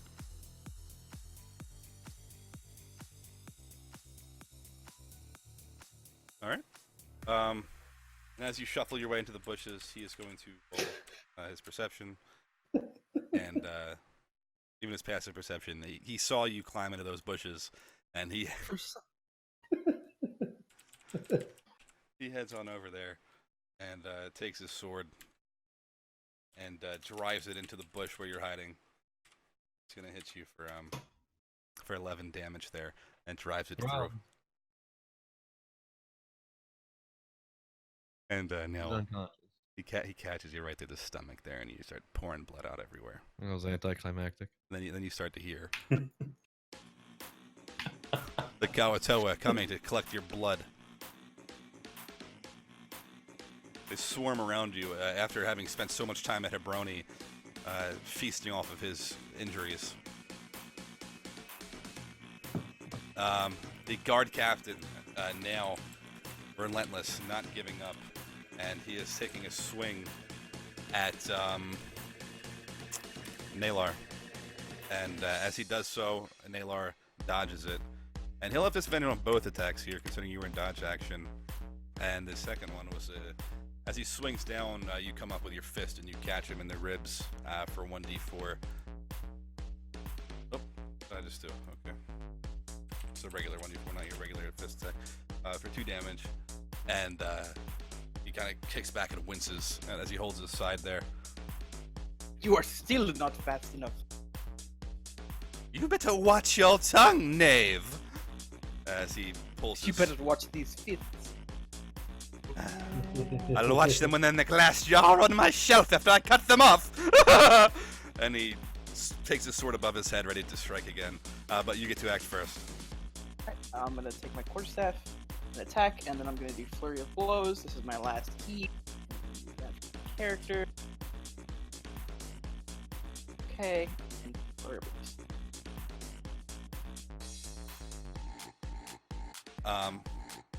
So you bring your quarterstaff up and hit him across his helmet, and then come back up with another right hook to his face. And at this point, he stumbles backwards and almost falls off his horse, but manages to hold on and pull himself back steady. But he's looking a little dizzy from that attack. Donkor, what are you doing? A quick question: how is he looking, like physically? He's looking a little bit more, Kinda beat up. little wobbly now. His posture is not as good as it was.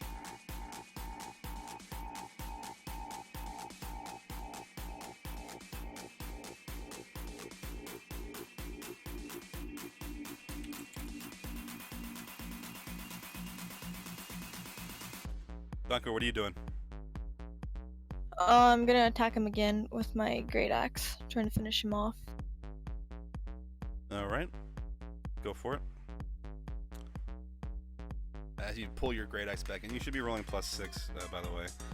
But as you pull your great axe back and swing at him, he is going to raise his sword up and block it as it's coming at his left side, and push back against your axe. David, what are you doing right now?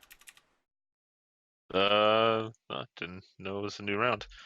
I'm gonna keep doing the whole vicious mockery thing because since he still has disadvantage on wisdom, so you see 13 wisdom save. He needs to roll. Okay, and Big Nose, make The your damage. death saving throw.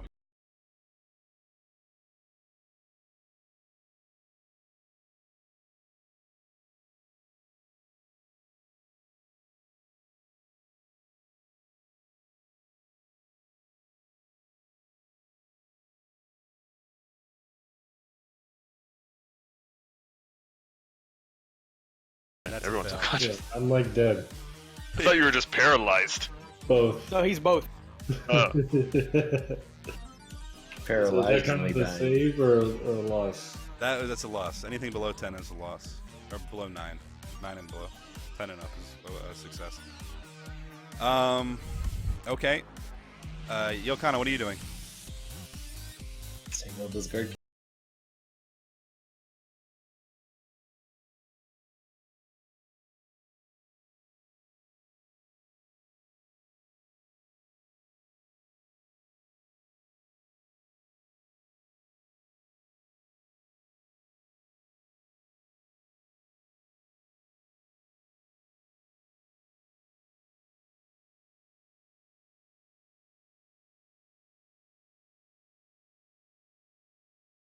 That arrow drives through one of the divides in his plate now, going to his shoulder deeply, and he winces as that attacks. He's now looking like he's in pretty bad shape. Is that fear in your eyes? I will hear no more of you! And he takes his sword and he comes back down toward you with another attack. Disadvantage on it.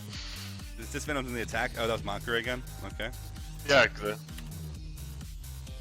None of them hit. He swings with both, and he weakly tries to turn the horse away after missing both of those, and he's going to try to run away from you as he turns his horse. And that means you get an opportunity attack. Donkor, you also get an opportunity attack on this. Oh yeah. Okay, Donkor, roll yours too.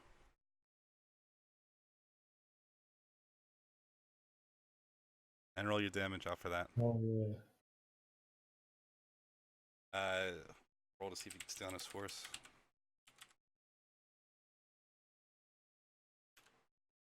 As you attack him with both those blows, he falls off of his horse, lands face first in the dirt path below, and he lies there and rolls over onto his back.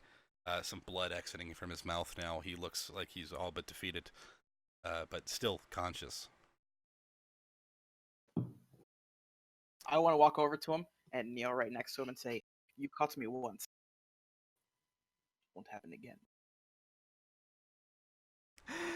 I will have you know that you will hang for this, you knave. And he's gasps for. He seems to be nearly dead here. Is that all of your dudes' turns? No, there's one more deuces. Who gets behind Big Nose and takes his sword and places it against Big Nose's throat, and trembling now his arm as he saw what just happened to his captain, and he's trying to back away toward Kerniper. Can I see him, by the way? Roll perception. He's pretty far from you, so let's roll perception and see if you can see that far. Kind of a mountain and a lot of shit in the way. 19. Okay. So if I can see him, my hex is transferred to him. He now Okay. has a penalty on wisdom as well as my extra damage if I ever hit him. All right. Okay, so now the position you're in is the Koatoa begin to settle down. Hebroni is anyone have anything that can help Hebroni now?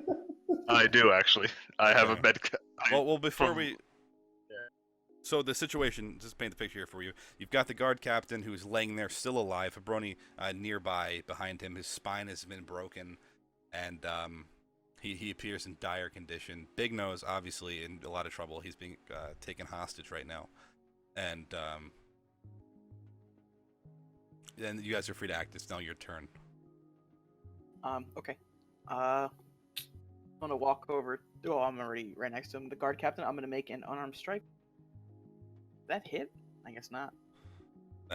You can roll with advantage. since he's Advantage against a prone. prone target, yeah. And you Okay. did, So, we- So we I did, crit. and it destroys him. Are you striking with the intent to kill? Instead of striking with the intent to kill, I want to grab him and start crushing his larynx. Okay.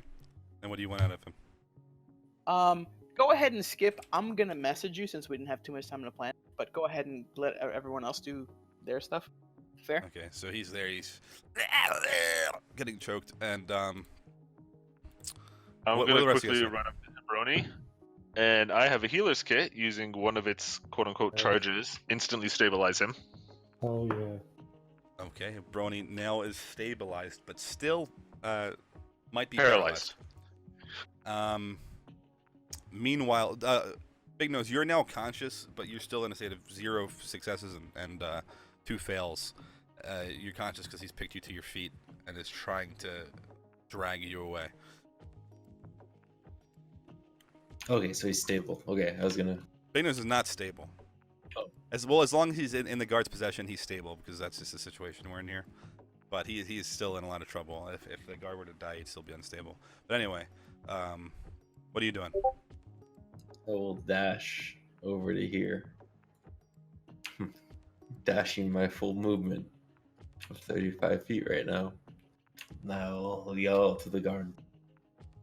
A hostage!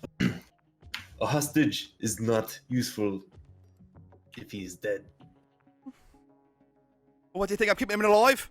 I need to get back to Kennepa. I've got to tell the king about this. You stay Oh, right man, there. I'll kill your friend.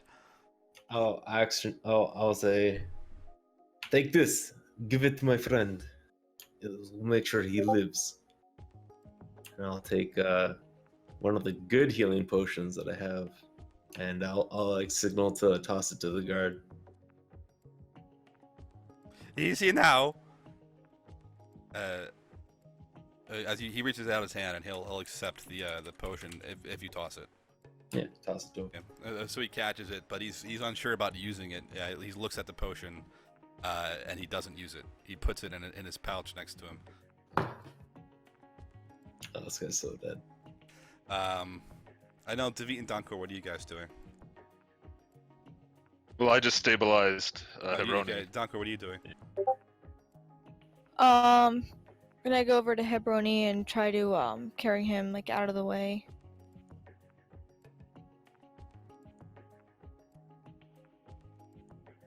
Paralyzed, so you don't have to worry about hurting him while you drag him. Okay. So you are taking a brony into a bush or something to relax. Yeah, just get him out of the roadway, just on the side. Okay. So you dragged Hebroni out of the way. Meanwhile, this guard's still trembling. Big Nose, he's got his sword pressed against Big Nose's throat. Big Nose, you're conscious, by the way, just so you know. And he's still dragging you backwards along the path, not making a lot of progress. He's moving about 15 feet every 6 seconds here as he drags Big Nose along. His arm's still shaking. He seems very scared.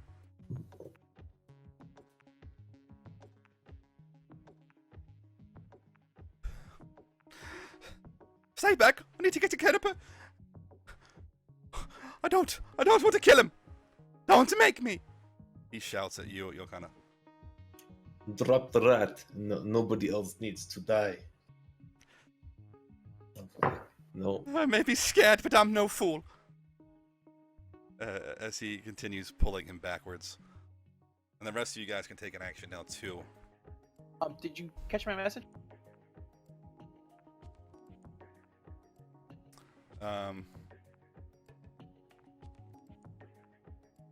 Yeah, I see it. We cool with that? Can we roll with that? Yeah. Okay. In the meantime, I'm gonna continue grabbing onto his neck and crushing, and I'm gonna let go a little bit so he can take a breath. Where is my brother? I don't know your brother. I'm gonna crush like even more. Where is my brother? I'm gonna release and let him take a breath. I don't know who you are. This is your last chance.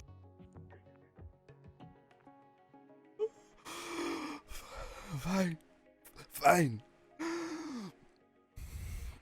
Your brother is beneath the chapel. He's beneath the chapel. He squeezes out from his throat. I'm gonna go ahead and crush his larynx. Okay, so you crush his throat and his throat caves and he sits there.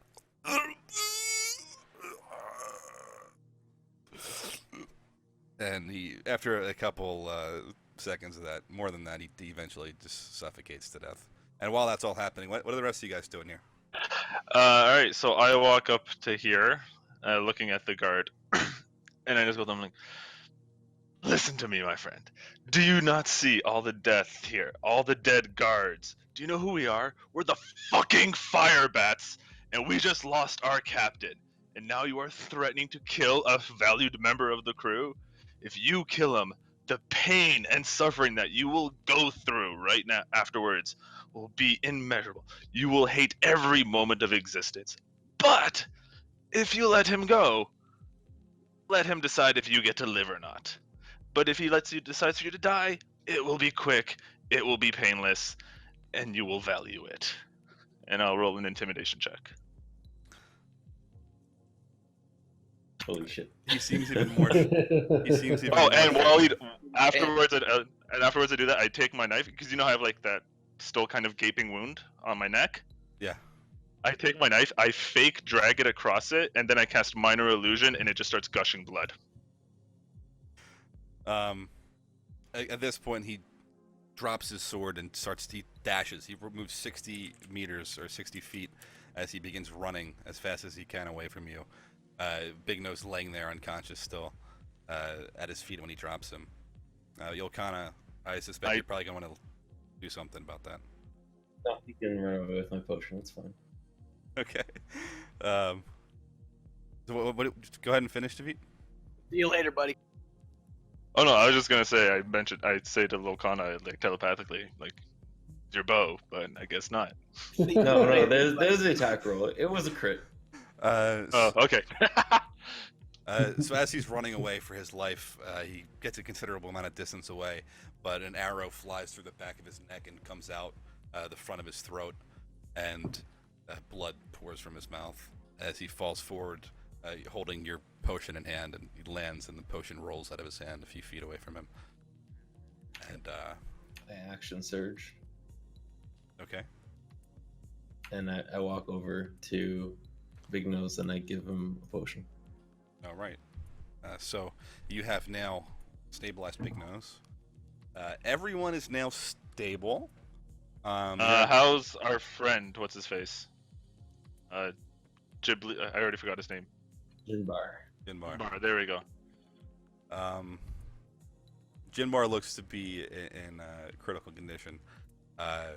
He is unconscious still, and completely unresponsive to any attempts you make to get his attention. Everyone seems pretty preoccupied, right?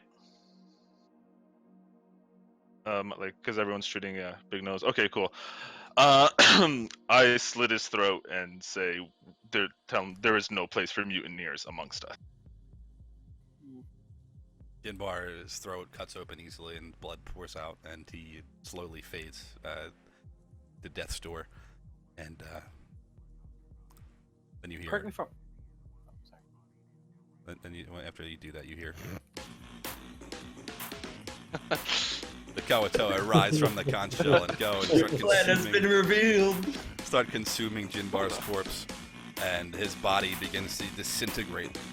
Every piece of his flesh starts being ripped from him as if by invisible entities, almost like fish nibbling on something. And eventually, after a few seconds, I just shake my head. It's like, damn it, he bled out before I could get to him. Valiant effort, my friend. This is Toad, Hebroni, okay. right? Right next to me? yes, Yeah. Okay, I'm gonna walk over from where I was, which is over here, over to Hebroni and say, well fought. And I'm gonna extend my hand, like expecting him to grab it so that I can stand him up.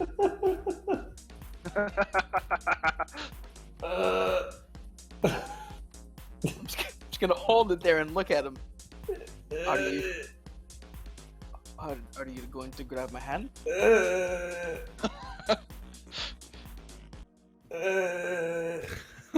Gonna look around.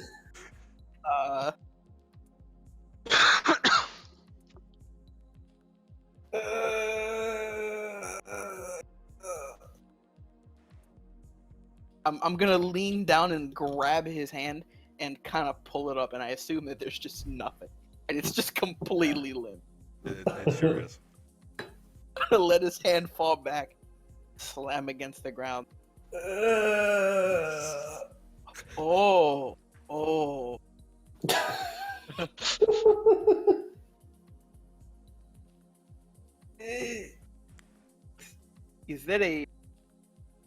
Is anyone a doctor?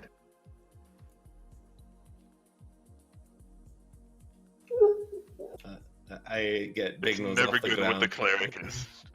I say, Big Nose, are you not some kind of doctor? You must go help Hebroni. Okay. Oh, wait. Go. You have to go get the jaws of Ogzu from Jimba. I'll get them, friend. Someone get them. They're very valuable.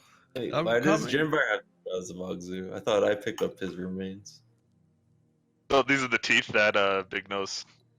We don't know, but like Brass Big Nose. knuckles, man. The brass Oh, knuckles. yeah, that's right, the super knuckle fight. Yeah, you gotta get those. Those are powerful. All right. What seems to be the problem here, Brownie? Do you need your teeth removed? Are your teeth hurting you, Pepperoni?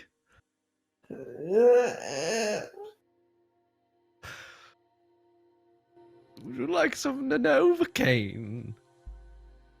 I think maybe he cannot stand. Listen, friends. My medical capabilities are limited to oral teeth. I cannot help this man. Oh.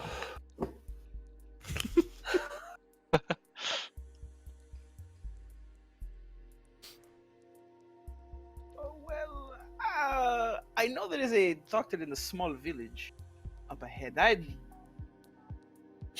kind of take a look around and see all the guards dead. I don't know if it is the safest option. Can I just try like a basic first aid thing to see what's wrong with him? Yeah. As I'll- you reach your I'm gonna do hand. the same exact thing, but I'm gonna poke him with my quarterstaff. Okay. Feel that? Can you feel that? As you're touching the sides of his temples and you reach around to the back of his head and try to feel around, and you just feel his spine push up, and it's not connected at all. There's a gaping wound going across the back of his neck, cutting through his spine. We can't move this man. We have to get someone. Poking Hebroni. I'd be like, stop that right now. Do not poke a man while he's down. Someone who has the fastest. Who is the fastest among us? You must run. Get help. I will Are go. the horses around? I am the Check out fastest, the but horses. I Are am the horses still I'm there? so tired. There's still 3 horses nearby that you Tired. can see. I believe you can use one of these horses. You seem to know. Excuse me. Excuse me, my new friend over here. It is You a seem- pleasure to meet you. You seem to have a knowledge of what is ahead. Why don't you go up and with the Khan on one of these horses and find apologize, help? but I have business elsewhere. Meanwhile, by the way, most of the forest has completely burned down, and it's still spreading down the length of this valley. And it seems completely out of control now, like a complete forest fire. Oh, never mind that. The valley is still clear to go down, it's just the sides are burning. Alright. David, do you think, based on what you see, that do you think we could move him? I think whatever damage has been done will be worse off than if we just move him. So might as well. Alright. But I'm no doctor, so We don't have a choice. The fire is growing. Doncor, put him on the back of a horse. Okay, I'll try to pick him up. Wait, Khan, get the other end. We have to do it carefully. All right. On 3. Everyone, 1, 3, roll- after 3. roll medicine checks as you pick him up.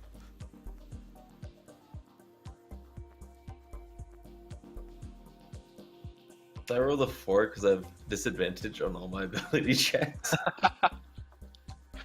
you made it worse. Khan almost drops him, but Doncor and David. David, you actually have disadvantage, but you rolled a 15 anyway. You get him on the horse, just fine. Why do And, I have disadvantage? You Sorry, got 1 like, point I'm just- exhaustion. Oh, okay. Yeah, level Perfect. 2 is the speed, and level 1 is the ability check. No, I was just kind of confused. But yeah, no, that sounds fine. Okay, and Big Nose, you also have a level of this exhaustion at this point. Oh, I didn't know Khan he had has to do it 2. since he's not lifting them. No, but you don't have to do it. I'm just letting you know. Anyway, he's on the horse now, and you guys are all really banged up. What's your next move here? Are you gonna try to get to this town that your new friend has spoken of? Yes.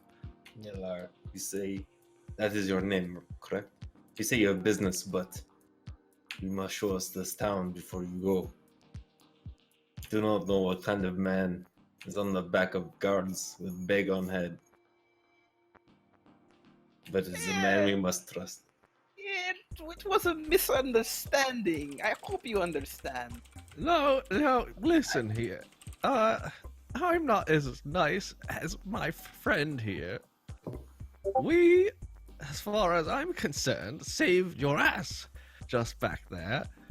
And I think you better come with us and As he's assist talking, us. I'm gonna take out like a little pocket knife and make 6 notches into my quarters. And as I do that, I look at him as I carve each one and say, "My body count here was 6, and yours was, I I thought not. As always, gentlemen, it Let's- has been a Ah. pleasure. Why don't we talk about the body count remaining against you, friend? I can one. We might be cannot banged up, stand. but we can still do some damage to your I bald count head. one who cannot stand. One who got caught in the trees over and over again. I will take my chances. Gentlemen, it has been an honor. But I must be going. Big Nose, it's not worth fighting right now. We must If you get Hebroni. take To the one doctor. more step, I will blast you. I start guiding the horse away. Saying, It would be wise to follow your friend. Until we meet again. And I begin walking this way. I will not forget this, you scum. Never forget who saved your life today.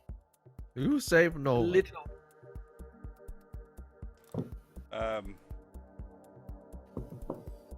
As you begin to walk away in the other direction of Kerniper, in the distance, roll a perception real quick. Everyone? You.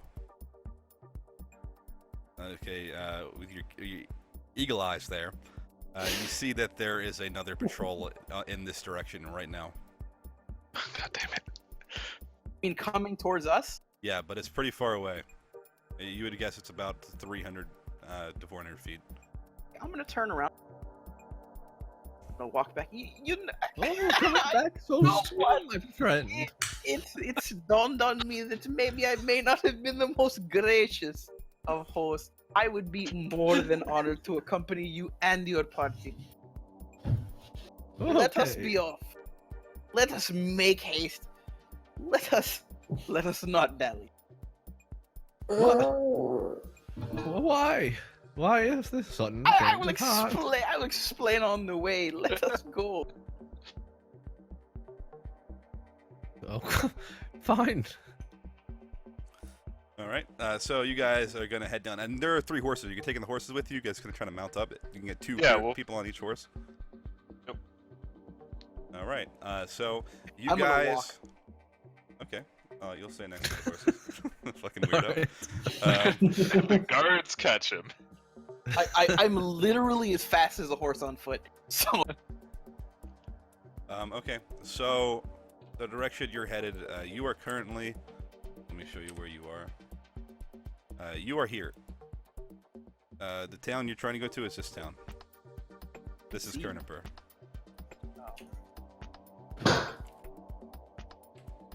the town that we're going to is this one, Oh, so or is it town? no, This is the one where we want to go to, right? a little guy right there. Yeah, the one next to the tower, right? Yeah. How far is that roughly? Roughly half a day's travel. I know that. I'm just gonna PM you in Discord.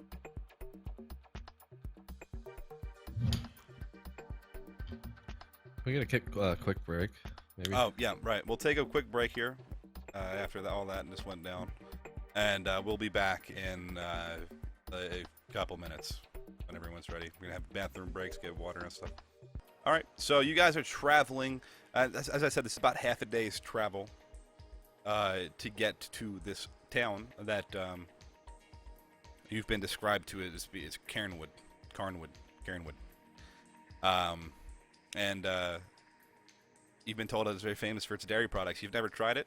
Some of you may be excited. We don't know what to expect exactly. Our new companion is the one breaking the information. So as you travel, is there any conversation you want to have during your travels?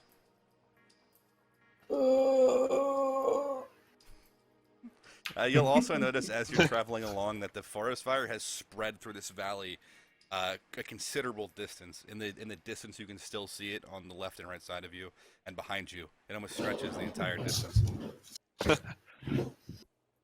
You're walking Screaming down fire. this path, and on both sides of you are just raging. It's a raging inferno.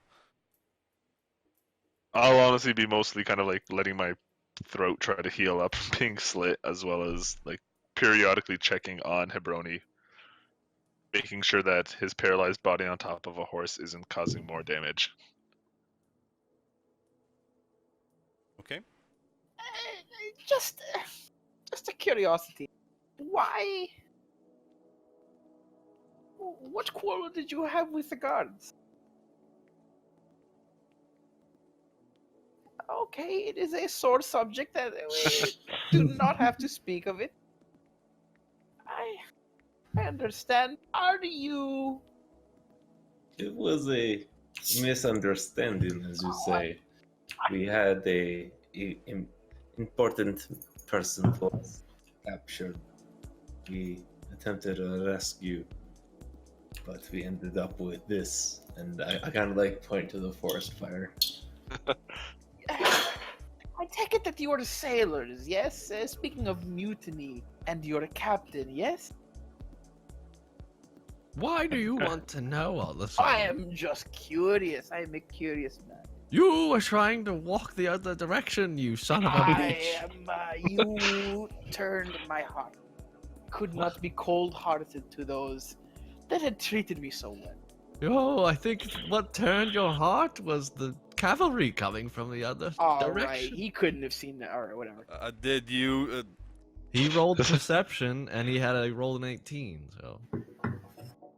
Uh-huh. You want to scroll back up and look? Mm-hmm. Uh-huh. Okay, continue. Those guards were of no worry to me. Did you not see how I handled that guard captain? I didn't see it. I was trying to hide in a bush while I was stabbed by a stupid guard that followed me all over the place. You were hiding like a coward. Yes, this is all returning to me. You didn't see anything. I saw everything. Big Nose tries to come up to him with his pliers. I will take those shiny, beautiful teeth. Did you know that in where I come from, Faerun, you may not have heard of it. Rat is a delicacy. You won't be able to eat much rat without your teeth, you look. How can I say delicious? I don't want to talk to you anymore. Nailor, being a man of exotic, from an exotic land, what do you know about the purple ash? Maybe the dancing fish. I have never seen anything like it. Do you know where it comes from? I have no clue. You can roll a history check to see if you have any general idea of where Kawatoa come from in this area, this world. I do not. Last time I rolled the history check, it was like a 4, and I was unconscious when Hebroni got the conch. I'm sorry, I have no recollection. I wish I could be of more assistance. Well, if we find this doctor that you bring us to, then you've done us well.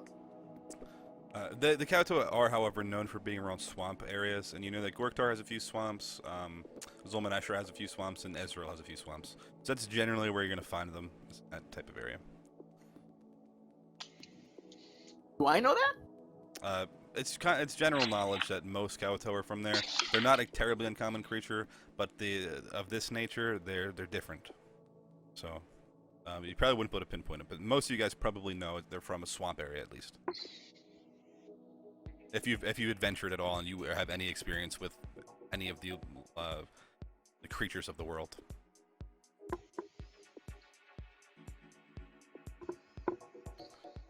I apologize. I could not have been of more help. I know when I travel through the lands of Ezreal, when I travel through the wetlands, a place that sings a song of death, it's chilled me to my bone. I had heard that the Quatoa resided within that land. I did not wish to stay there very long, and I did not wish to go back. But that is the only time I've ever heard of the fishmen. And as you guys continue traveling, you begin to see open pastures. You've been traveling for quite a while now, and you assume you're coming close to your destination, because you do start to spot farmland, and you actually, after a little further travel, you see a cow on one of these farms.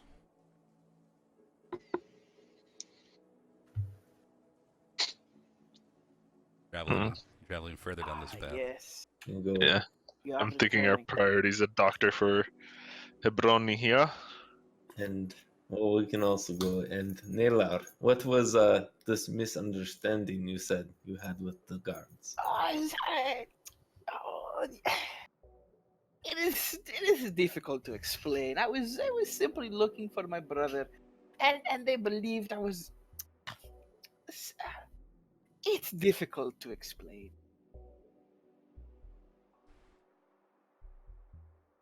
So looking for your brother. Eh, Is that difficult to explain by punching guard in the neck? eh, it is more complicated. Have you heard of Dalin by chance? Dhalin? Dalin? He is a monk like me. He's my brother. I have not seen him in 200 years. How old are you? I'm 280. Okay. What? Yeah, sorry, what race are you? I'm assuming elf? Enough. Okay, yeah. No, just like for mental image. I couldn't find a character portrait that looked like a monk elf. Apparently, they are 0. So I settled for Vin Diesel. Correct. All right. So as you guys get closer, you're now nearing what appears to be a small cottage, the first one that comes into sight on these farmlands, and the path beyond that splits, and you can start seeing that there are treaded pathways that lead to different areas, pastures, and other small structures that are spread around this wide open field, almost green everywhere. There's not many trees. There's a few spread out, but it's mostly just lots and lots of grass. I continue walking, seeming like I know where I'm going. Kind of like ignoring the fact that there is a fork in the road, just decisively choosing one of the ways. Okay. Follow suit. As you continue downward, you're going to eventually come across a cottage that has a small smokestack, a little bit of smoke coming out of the top of it, indicating that there's probably somebody there. Nope. And you can see that there are candles lit in the windows. Torchlight flickers inside. It has now gotten rather dark because you've been traveling for so long. So it's around 10 o'clock p.m. and you can hear the crickets chirping at this hour. I'm gonna assume that we're at the doctor's place. So I believe this is where the doctor is. I'm not terribly familiar with the area, but I'm sure this whoever is in here would know where to find the doctor. So I'm gonna go up to the door and just rap on it with my quarterstaff. All right, as you go up to the door and you hit it a couple times with your quarterstaff, you can hear a creaking inside and footsteps as they approach your position. And I'll put you on the map real quick. Continue 1 second. I'll have to resize all you guys here because you're giants. I think we're about the size of a 30-foot incline. That's everybody. Okay. Shrink you down a little bit. Cool.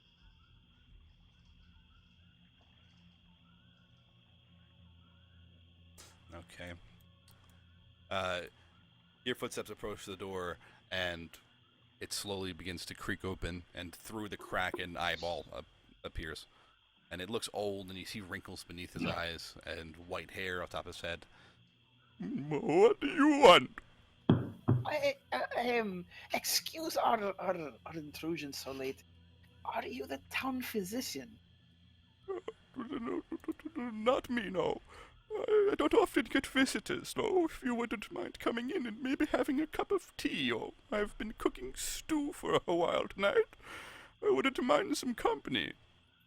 I look around at everyone and just shrug my shoulders. Oh, yes, let's go. Come in. Excuse me, Barged sir. in there. He just barged in there. Excuse me, you there, sir. Oh, yes. Hello. I'm feeling quite ill. Do you have anything that might help me? Oh, well, yeah. Chicken noodle always warms the soul. My friend is coughing. We have... Sorry. We have both... Ew. Well, I've made some of my famous egg stew as well. I would like a cup of chicken noodle. What did I say, chicken noodle? I meant to say egg stew. Chicken noodle sounds much better, my friend. Well, I You, don't have chicken noodles. Well, then... What is an egg stew? Oh, you take eggs and you crack and you put them into the pot and boil them in water for Now get to the point. Say 30 to 45 minutes. Sir, do not mind my friend here. He can be rather don't ridiculous at times. We appreciate your hospitality and we would love some stew.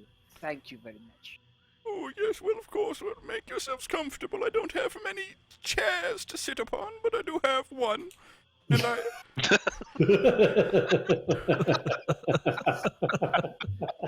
Well, don't mind if I do. I also have a warm fireplace. He pokes the fireplace, and bright coals and embers dance around inside. You can make yourselves comfortable around here. Shouldn't be long before the stew is ready. You can see atop of the flame there is a pot of stew. So, where do you come from, travelers? We don't get many visitors. We come from a ship. A ship, no one, on the sea. You sail, are you sailormen? Yes. Oh, when I was a boy, I used to sail as well. I remember looking out at the wide open ocean, and I could only think, what a world must be out there. What kind of adventures to explore, but... We come from... listen, old man. We come from the lost city of Atlantis. Oh, who was waiting outside? He walks and peeks out the window. Are those your friends? Yes, come on in, boys. Oh, come on, don't be shy. He hobbles over to the door. And I looked at Donkor, I'm like, Donkor, would you help me that's- with Hebroni? That's the door. I guess we Where- climbed in through the window. I don't know where the door is. This is the door now. This is the door. I thought Over this. here. I thought this was the door. Oh, I The can't. white thing. Hold on, I can't find my door. Oh, it's here. Through the window. Just like, what's up? This is my door. Come here. Come. Excuse me, good man. You must put our friend on a bed if you have one. Which He's friend? very ill. He's paralyzed.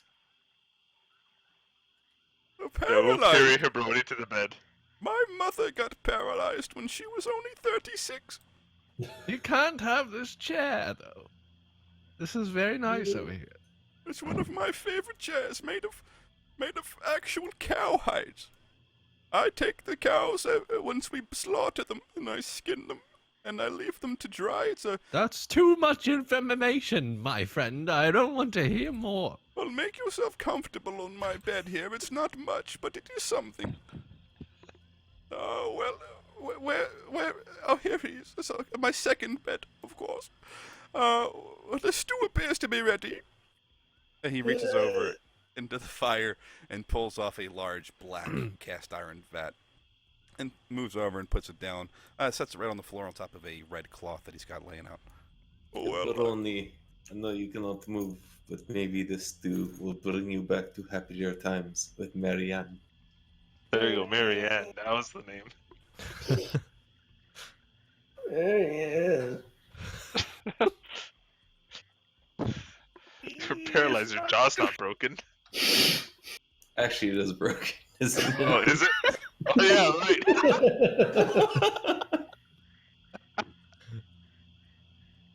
Uh, What's go all get him the up ruckus and- about? And I like spoon feed Hebroni, but Excuse me, my good sir, over there. What can I do for you, young man? Can you please inform us where the physician is? Oh, the physician. Oh, So we can tell one of our friends here to go get him. Him? No, not to him. Not anymore. His Oh, daughter runs the practice now. She is very beautiful. well. Her name is Aswell. Aswell. No, Aswell. Oh, what a name for a beautiful woman. Yes, Aswell. Aswell. I said. As well. As well as what? As yes, I've got to agree that this is confusing. Her name is Aswell. A-S-W-E. A-S-W-E-L. What is an Aswell? It is her name. It's Oh. As well as what? No, Is no, it- Is it ass? Is it Who's ass? on first? Whoa! What was that? She scares me. I am startled. What manner of creature is she?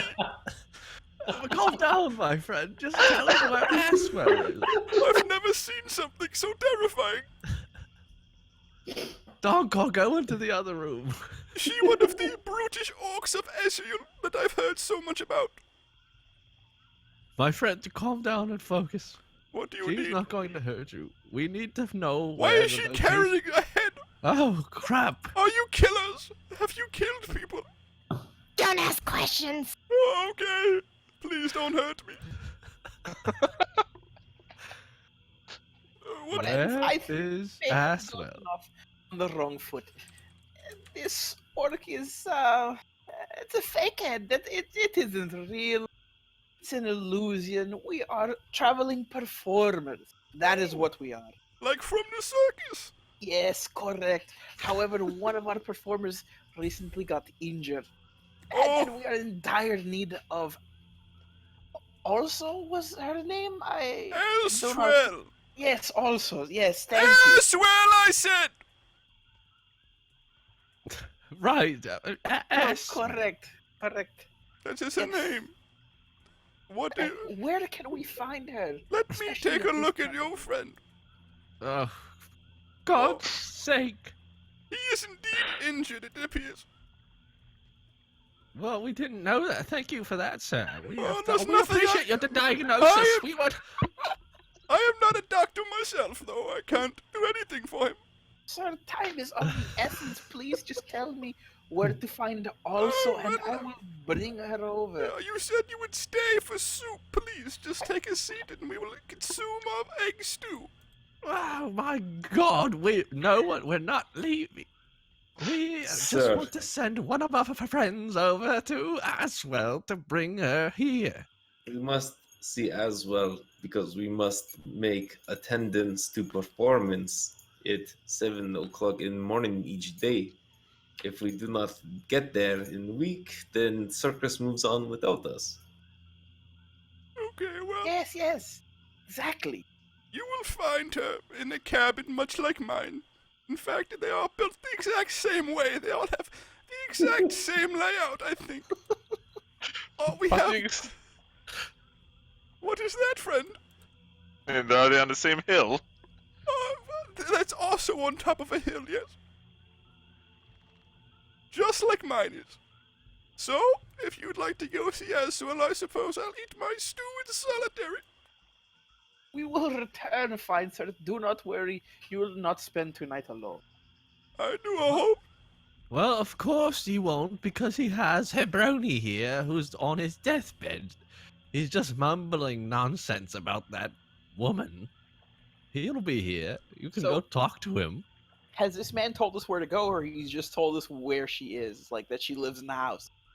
He hasn't He told you lives where in a to go. house like this one. Hasn't It told should us be anything. very hard to Wonderful. find because all of the houses look exactly the same and they're on the same hill, so we should probably be off.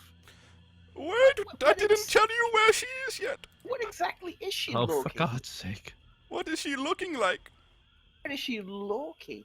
Oh, she's. If you get into the path, hold on. Take a lantern with you. You will need it. It is dark. Here you go. He hands you a lantern.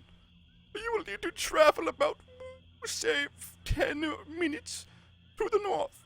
Along the path, do not go off the path. There are dangerous, foul beasts that roam the woods at night. Not the woods, did I say woods? They go underground. The ghosts or something. It's very scary. You don't want to go off the path. Do you hear me? We shall not leave the path. All right, well, head on north, and that is where you will find what you seek.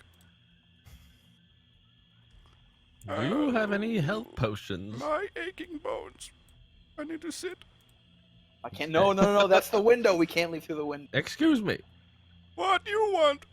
Do you have any health potions? No. Do you have anything for me I to have eat? egg soup. I told you. You didn't want Where it. is it? It is in the pot. I told you. I put it right. It's right next to you. You nitwit. What did you just... Okay, well, I'm going to take some of that and heal my bones. We must be going. We must locate this physician, please. I understand that. I have very little ability to move right now. Then you can stay. You are weak and frail. I have seen it. You need not burden us. With You your know presence. what? I will stay. I don't Yes, care Yes. if you make it back, friend. Yes. You are no friend Thank of you mine, for, in fact. for doing us the favor of not being in this conflict now. I tell you one thing. Listen carefully. If you die, I will rip your teeth Roll out. my eyes and just take a sigh. Yes. Are you finished talking? Oh, Exactly hold on. as he says. I'm coming. I will be your nurse, Hebroni. Oh. God. And now, friends, we must be off. We must make haste. Let us go. Oh, brave travels. Do come back in one piece. Gonna come with me? Alright. No, I'll go with. You can go with your friend. I shall take care of the injured boy. Khan, if you have health, you should probably go. I can't fire my goes like say are we not taking Hebroni? I will look after him. Don't you worry. I'm going to stay here and be his nurse. You tell Aswell to come back to my house. And His, she shall look after him here. his teeth are safe with me. No, God.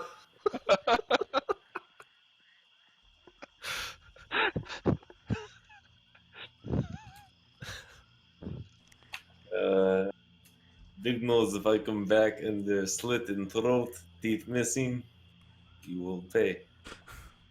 Oh, he's an old friend, don't worry. Please. All right, see you guys at Donkor. Are you staying? Yeah, I'm staying. All right. Well. Okay. Outside of the house, I turn to these guys and I say, friends, I apologize, but I simply must be leaving. I have taken you as far as I can. The physician is on her way. Thank you again for all your hospitality, but I must do what I need to do. I You apologize. said you'd take us to doctor, you take us to stew, you think you play us as fools and just go? The doctor, you know where to go for the doctor. I cannot help you You- anymore. Should see this through. Be a man of your word. Or is this some sort of ambush where you're trying to separate us? That what it is? Are you in cahoots with him? This old man. Do you seriously think this old man poses a threat? Do you think a boy poses a threat who's dead and has bottom slit through his throat? Exactly. We've been through some sick shit. I am simply not following. Listen. For me, time is of the essence. I know where my brother is. I do not know if he will be there tomorrow. I must be going. If I do not find him today, the next day I may find him. He may be dead. I apologize. You can Alright. always find me in Corniper. Fine, go. And then I whisper to him telepathically, which just sounds like a different voice, and he doesn't know I'm telepath. It's like, your brother's dead. You're too late. You failed him. Kind of look around.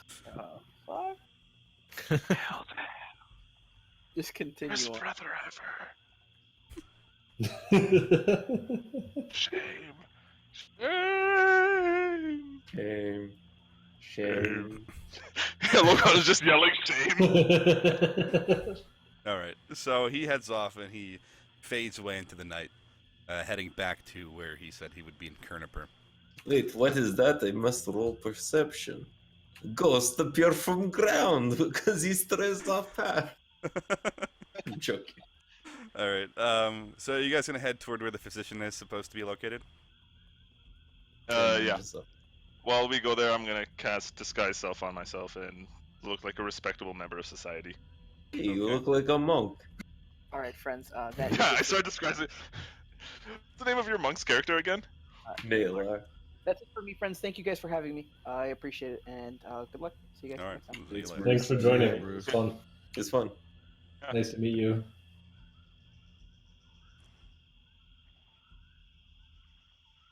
Disguising myself as him from time to time and causing trouble. All right. Okay. So you guys are headed to the physician's cabin, I imagine. Is that correct? Yes. Okay. So you travel along the pathway.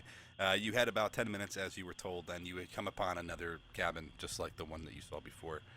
Lights in the window, and appearing warm and welcoming. Smoke And coming a out of this stuff. recognizable door. Very similar structure as the previous cabin. Yeah, we'll knock on the door. Goodbye. Foul sorceress.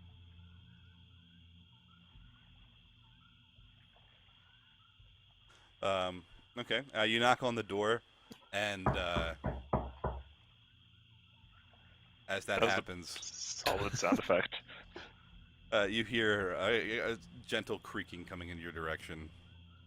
And the door opens, and the first thing you can see is the head of a white wolf at your feet, and it's growling at you, sneering.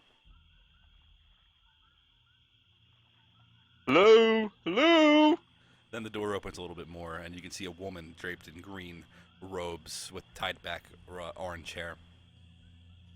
Oh, hello, welcome. What brings you here such a late hour of the night? Are you the physician in town? We were told you're the physician.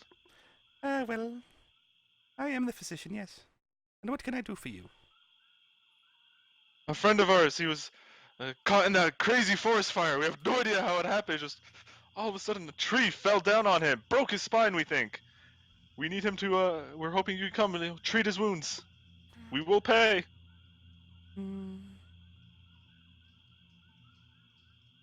Okay. Well, where is he?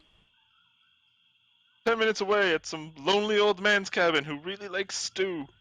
Fine. But if you are trying anything, I will have my wolf cut your throat open. Not trying anything at all. We are sorry to disturb you at such a late hour. It is fine, it happens. Let us be off. Baker.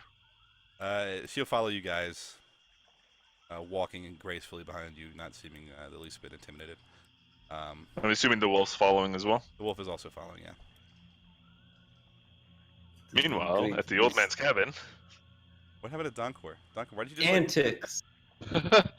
I think you moved me as I moved myself, and I don't know where I am. You broke yourself. Where the hell are you? You're gone. I'm all the way to the right, but it won't let me scroll over. No, I'll put you back on the map. Did Big Nose do to you? Oh, Hebroni! Hello? Did you hear me? Big no. Are you asleep? No. What? Oh, you said you. Oh, I can't hear him. He must be asleep. Big Nose reaches out with his pliers and taps on his teeth. Big Nose, no! I'm No. just checking to see his vital signs. Keep your hands off him. Did you say you want me to take your teeth out? Oh. I think he's saying he soiled himself. You soiled yourself and you want me to remove your teeth?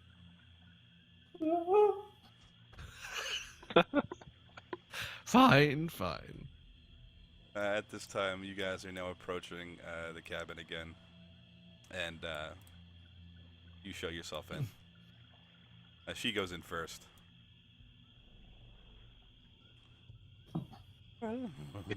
He's right over this way. He's right over this way. Oh, excuse me, stop right there. Who are you? Okay. Out of my Big way. Nose, get out of the way. A real doctor is here. Step I'm his aside. nurse. But I'm the doctor. Arthur. What do we have here? Well, it looks as if his spine is broken. Are you the men responsible for this? Oh. A tree it fell on him during that forest fire. We were caught in it. A tree fell and cut his neck in this manner? Whatever. Move aside, Orkling. What about that? Pardon me. Donkor, please move. Does this one have ears attached to her dunce head? Yes, thank you. Don't talk to me that way. The wolf snarls at you as you raise your voice toward her. I will talk to you how I please. Let me look at the patient. She starts feeling around, feels him up a little bit, and sees the wound on the back of his neck. Can you feel this? She takes No. a small hammer and it hits you on the arm. No. Can you feel this? She hits you on your kneecap, and noticing no reaction. What? Your friend is paralyzed. No. It appears from the neck down. Is there anything we can do about it? What do you think? I'm not a wizard. I am merely a physician. Get the wizard. There's no wizard. There might be something that we can do for him, but it is not something that will come without danger. Well, are you sure he can't stay like this? A valuable member of our businessmen. A wolf who is not able to act in the pack is no wolf at all. He must become wolf again. Well, there are a few options that I know of that are available, not all that I can perform, but the first of which is a transplant. We transplant his head onto another body. The second of which is a full repair that is much more costly and, believe it or not, unreliable. Third, we could put him in some kind of wheelchair contraption. I've seen it done before. It is somewhat effective. Fourth, you could have him fused like a chimera with another beast. I've seen that done before as well, and as terrifying as it seems effective. I will leave it up to the patient to decide, and you can discuss it. I will be waiting in the other room. I believe I smell egg stew, one of my favorites.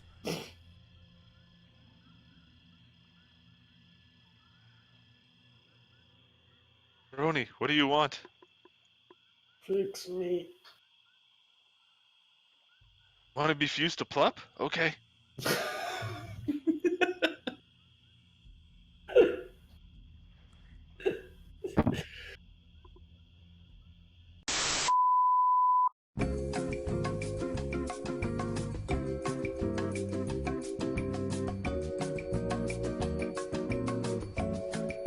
Maybe he'll. Have you come to a decision? By chance, do you know Doctor Ingoktar?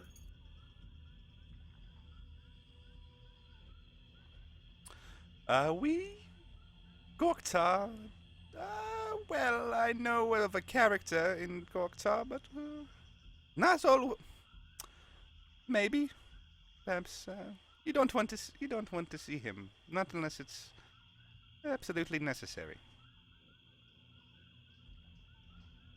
Doctor, I like this emotion. any more? And what's a chimera? Well, I'll give it to you straight. Okay, well, a chimera is a fusion of both a beast and man, maybe multiple beasts. It depends. I used to work in a laboratory with a man. We did research together, amongst another small team, most of which are now dead. Our operations have since been shut down. Kerniper no longer welcomes us within their walls, and that is why I live here. The man's name was Terence, and he's a psychopath. I'd never wish to see him again. But he was talented in the art of fusing bodies together. Awful experiments he's done. I would never like to see him again. But there are alternate methods. For one, I could give you a temporary restoration. It would come at a steep price, and you would need to embark on a dangerous journey. There's a creature that lives in the nearby caves, somewhat of an ooze.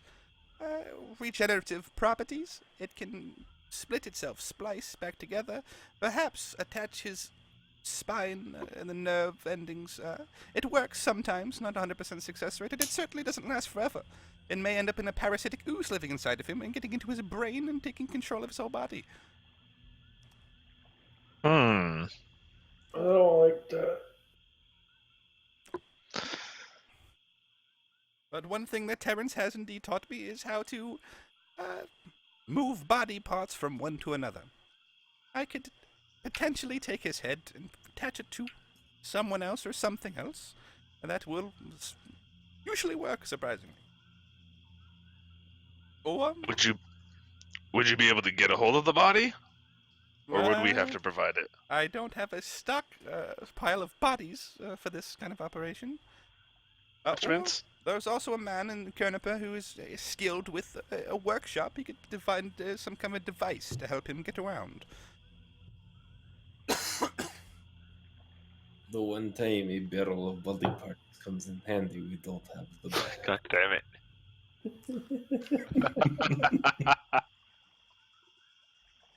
Transplant. Did he say a transplant? Transplant. And what manner of transplant? You want your head transplanted on another body? Something cool. Cool, like how? Like, What about our Marianne. friend on the ship? You know, Marianne's wife. That way she's not cheating. Get crack. No, Cragwell, thank you. Get Crackwell. Just another way you ruin his life. Fucking put him on a paralyzed body. And then keep him on the ship anyway.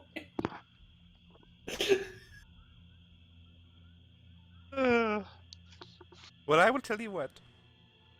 Here's what we can do. And I suggest you explore these options and think about them carefully before we decide on something final.